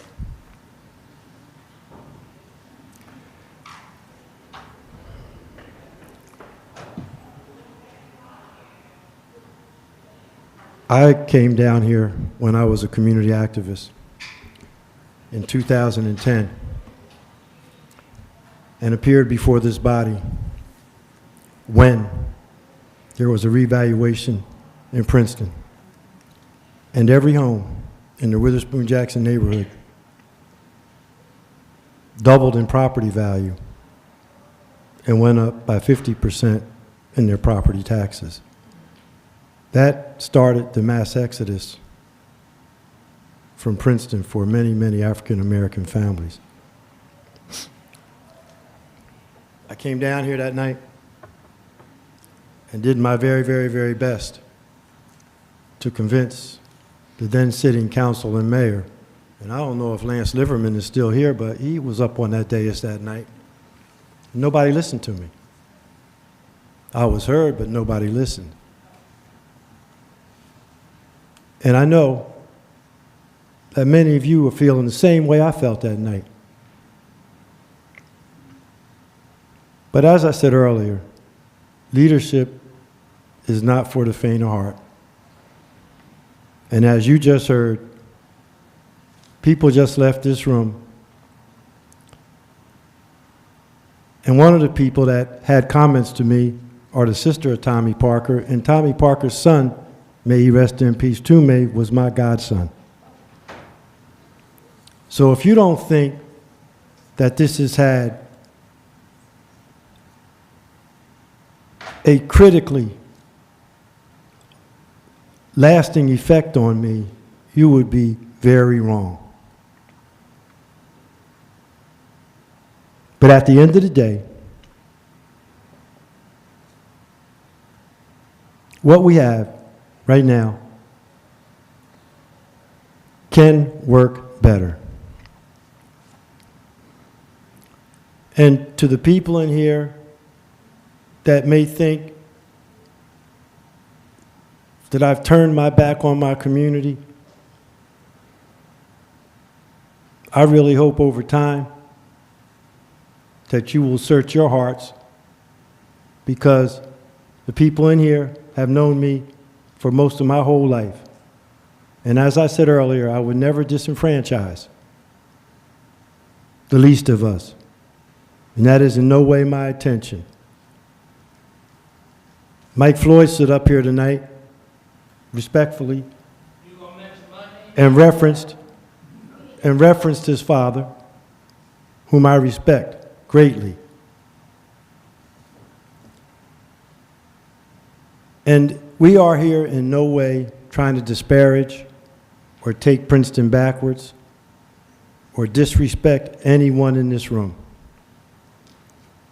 The people that are sitting up here on this dais are trying to do the right thing by the people and make good decisions and move Princeton forward and look out for our most underserved.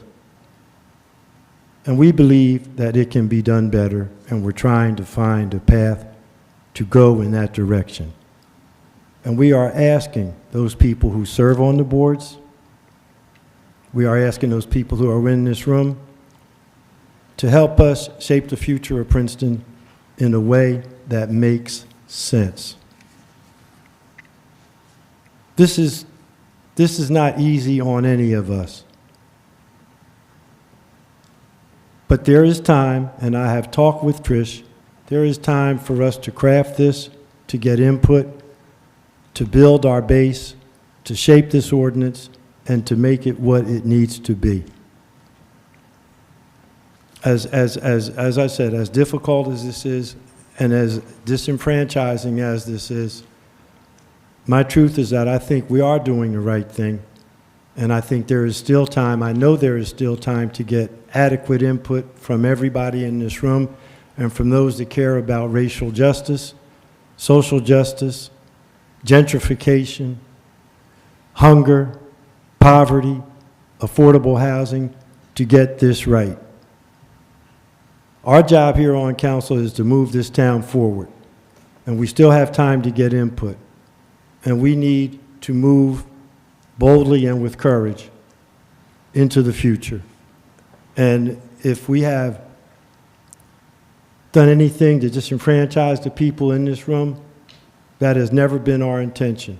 We have apologized for the rollout. We know that that did not work.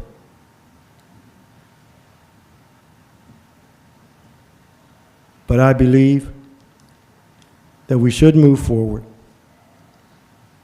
with this ordinance, with the changes that we have suggested, and to have synergy in the three critical areas that we are dealing with: civil rights, affordable housing, and human services. And again, my message to everyone in this room, the people up on this dais, we care. We care greatly.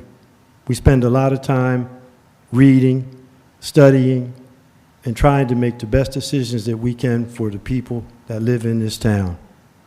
We mean no one any harm, and we do the best that we can to bring about the change that we think is needed.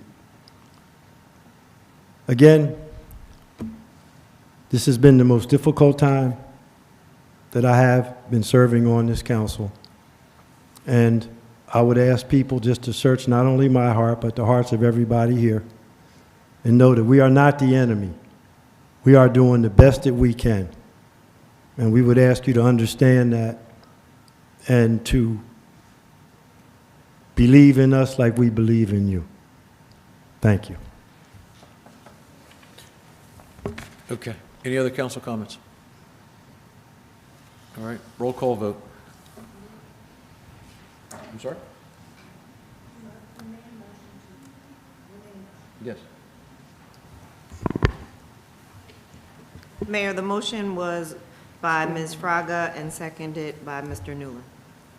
Okay. Ms. Perron-Lambros? Yes. Ms. Niedergang? Yes. Ms. Sachs? Yes.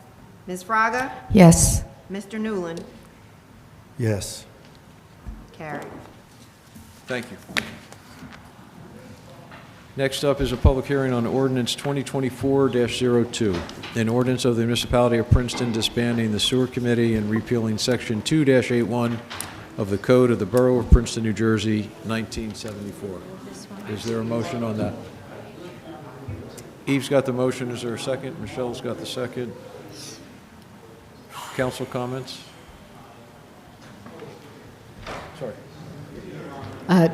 Just real quick, I just want to say that the functions of the sewer committee for some time have really been taken over by a greatly expanded sewer staff. We have a sewer engineer, we have other staff that helps us get this work done, and our trustee head of the current sewer committee, David Goldfarb, who's been a voice in the wilderness, as Mia likes to say, crying out for us to pay close attention to this hidden infrastructure, I think has had his wish. We've committed to a very large $90 million commitment to improve our sewer infrastructure over the next 10 years.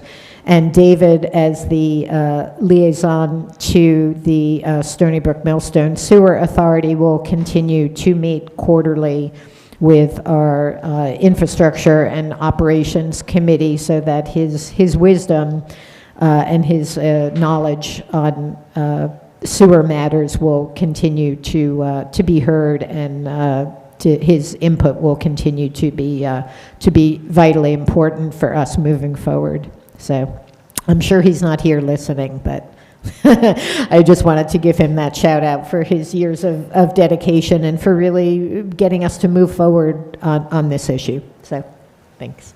Thank you. Other council comments or questions? None? Is there any public comment or question on this ordinance? Anybody on Zoom? All right, seeing none, could we have a roll call vote on this, please? Ms. Perron-Lambros? Yes. Ms. Niedergang? Yes. Ms. Sachs? Yes. Ms. Fraga? Yes. Mr. Newland? Yes. Carried. Thank you. Ordinance 2024-03, an ordinance by the municipality of Princeton regulating public parking fees and amending Chapter 19 of the Code of the Borough of Princeton, New Jersey, 1974. Is there a motion? Thank you, Michelle. Leticia's got the second. Council questions or comments? Yeah. I'm sorry, Michelle. Thank you.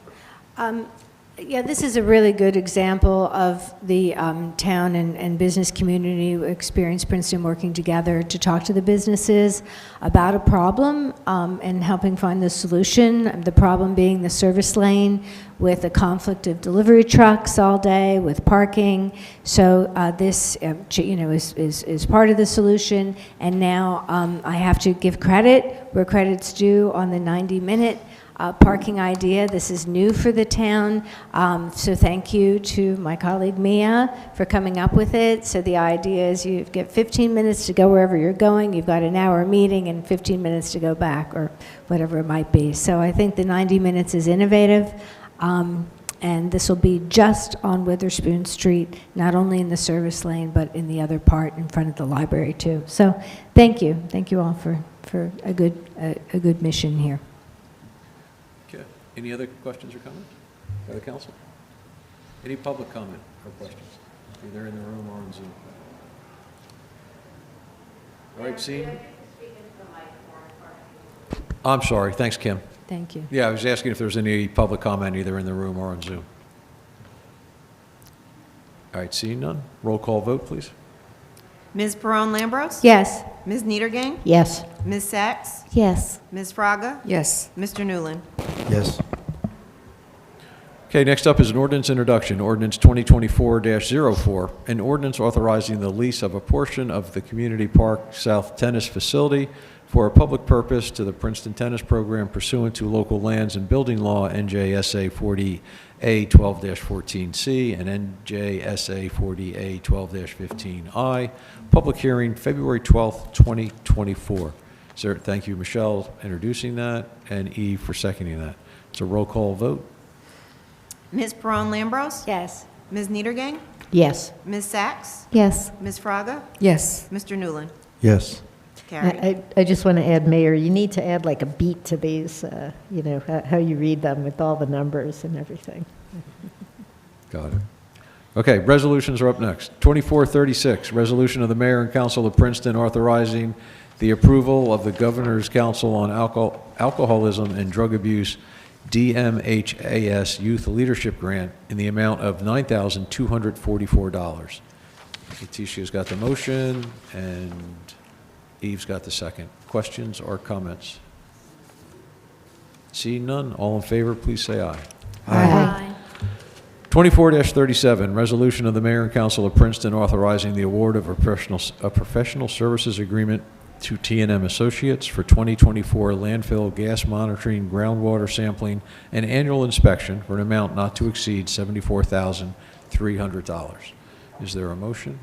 Thank you, Eve. Is there a second? Thank you, Michelle. Any council questions or comments? Eve?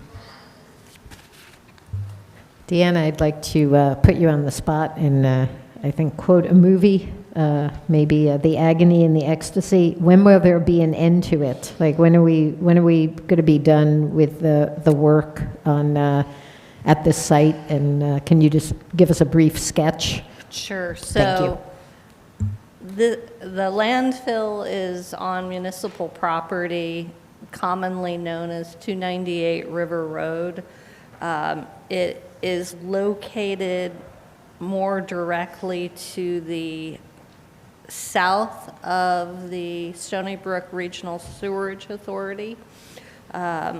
It technically is not a closed landfill at this point. We've been working with DEP to do some remedial drainage improvements. So once a landfill is closed, you have to go through this process for at least 20 years. And at that point, they determine if it's acceptable or if you then need to continue beyond that time period. So Thank you. For the very, at least 20 years from now. Other council questions or comments? All right, seeing none, all in favor, please say aye. Aye. 24-38, resolution of the mayor and council of Princeton authorizing the award of a contract with Interstate Waste Services of New Jersey, Inc. for option number 1, solid waste and bulk waste collection utilizing contractor-supplied 64-gallon carts for the second year of a 5-year term for an amount not to exceed $1,307,994. Is there a motion on that? Thank you, Eve. Is there a second? Thank you, Michelle. Questions or comments? Council, Michelle? Yeah, I mean, the carts are out. I think now the new haulers are working, but I just was curious, I mean, do we have some idea as far as the cost savings or what the tipping difference is now that we're down to one cart a household, which can sometimes be painful, especially over the holiday season when the kids were home. But Deanna, do you have any more information about how we're doing with this contract? I would have to double check with the assistant engineer, Jim Purcell, and I can get back to you on that. Okay. But we felt, or we understood that there might be a pinch point or pain during the holidays, so we did bring in a roll-off, so people who generated extra waste during the holiday season could dispose of it. And that'll be something that we would look to implement again going forward for this next holiday season. Thank you. That was a good idea. I didn't take advantage of it, but I will next time. Thanks. Yeah, really good idea. Thank you. Other council questions or comments? All right, seeing none, all in favor, please say aye. Aye. 24-39, resolution of the mayor and council of Princeton authorizing a supplemental professional services agreement with Clark Caton Hintz in the amount of $40,773.60 for additional services and furtherance of master plan and master plan reexamination report. Is there a motion? Thank you, Leighton. Is there a second? Thank you, Mia. Justin, I imagine you're here because of this item, and so to make it worthwhile for you having sat here this long, please jump in and tell us what you need to tell us. Certainly. Excuse me. Thank you, Mayor.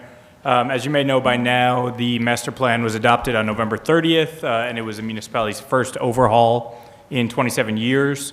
Initially, funding was allocated by council and awarded to our consultant, Clark Caton Hintz, in 2022, with an additional request for funding approved midway through last year. This request is for additional funding to the consultant to close out the master plan now that it's adopted. Additional funding is needed for things both throughout the process, going back to when it started in 2022, and more directly since our most recent and final invoices received in mid-December. These include things like the consultant attending nearly 10 hours of public hearings when they might have budgeted for fewer hours. Revising the plan document based on what we heard from the public at those meetings, which was not part of our initial RFP, but we made sure to do so. As well as things like there being more meetings with staff and master plan steering committee members and subcommittees than initially budgeted for to thoroughly vet and discuss and refine all manners of things within all of the elements of the plan. There was a need for additional GIS data creation and mapping work outside of our in-house capabilities. We now have a position out for that, but we didn't at the time. There were also changes in staffing on both sides throughout the process that required changes to to our back-end work and how that kept the process going. We added in weekly coordination calls between myself and the consultant that were not originally envisioned, but deemed necessary to keep everything together, particularly when some in the community, both well-wishers and detractors, said this process would not and could not ever get done. And just generally, this funding, and in addition to what was previously awarded, covers what some, including someone tonight, have called the most public outreach in a process in Princeton since at least consolidation and maybe before then as well, including things like steering committee meetings, open houses, online surveys, planning board meetings and hearings and updates, input from BCCs, listening sessions that were added in, and then just compiling and utilizing the input from all those events and what we heard from the literally thousands of Princeton residents, probably over 10,000 when all is said and done, through the outreach. With that all being said, I'm happy to answer any questions that you might have. Thank you very much. Council questions? Okay, you did a very good job, Justin. Thank you. Thank you, Justin. If there's no questions, all in favor, please say aye. Aye. Next up is the consent agenda. If no one wants any one of the items pulled for further discussion, someone could move the consent agenda. Leticia, moving the whole agenda? Yes. Yep, thank you. Layton's got the second. All in favor, please say aye. Aye. Okay, David's not here. Would someone else like to, Eve making the motion to adjourn and Michelle? Motion got to the adjourn. second? Okay. All in favor, say aye. Aye. Good night. The meeting is adjourned. Thank you very much. Thank you to everybody that attended this evening.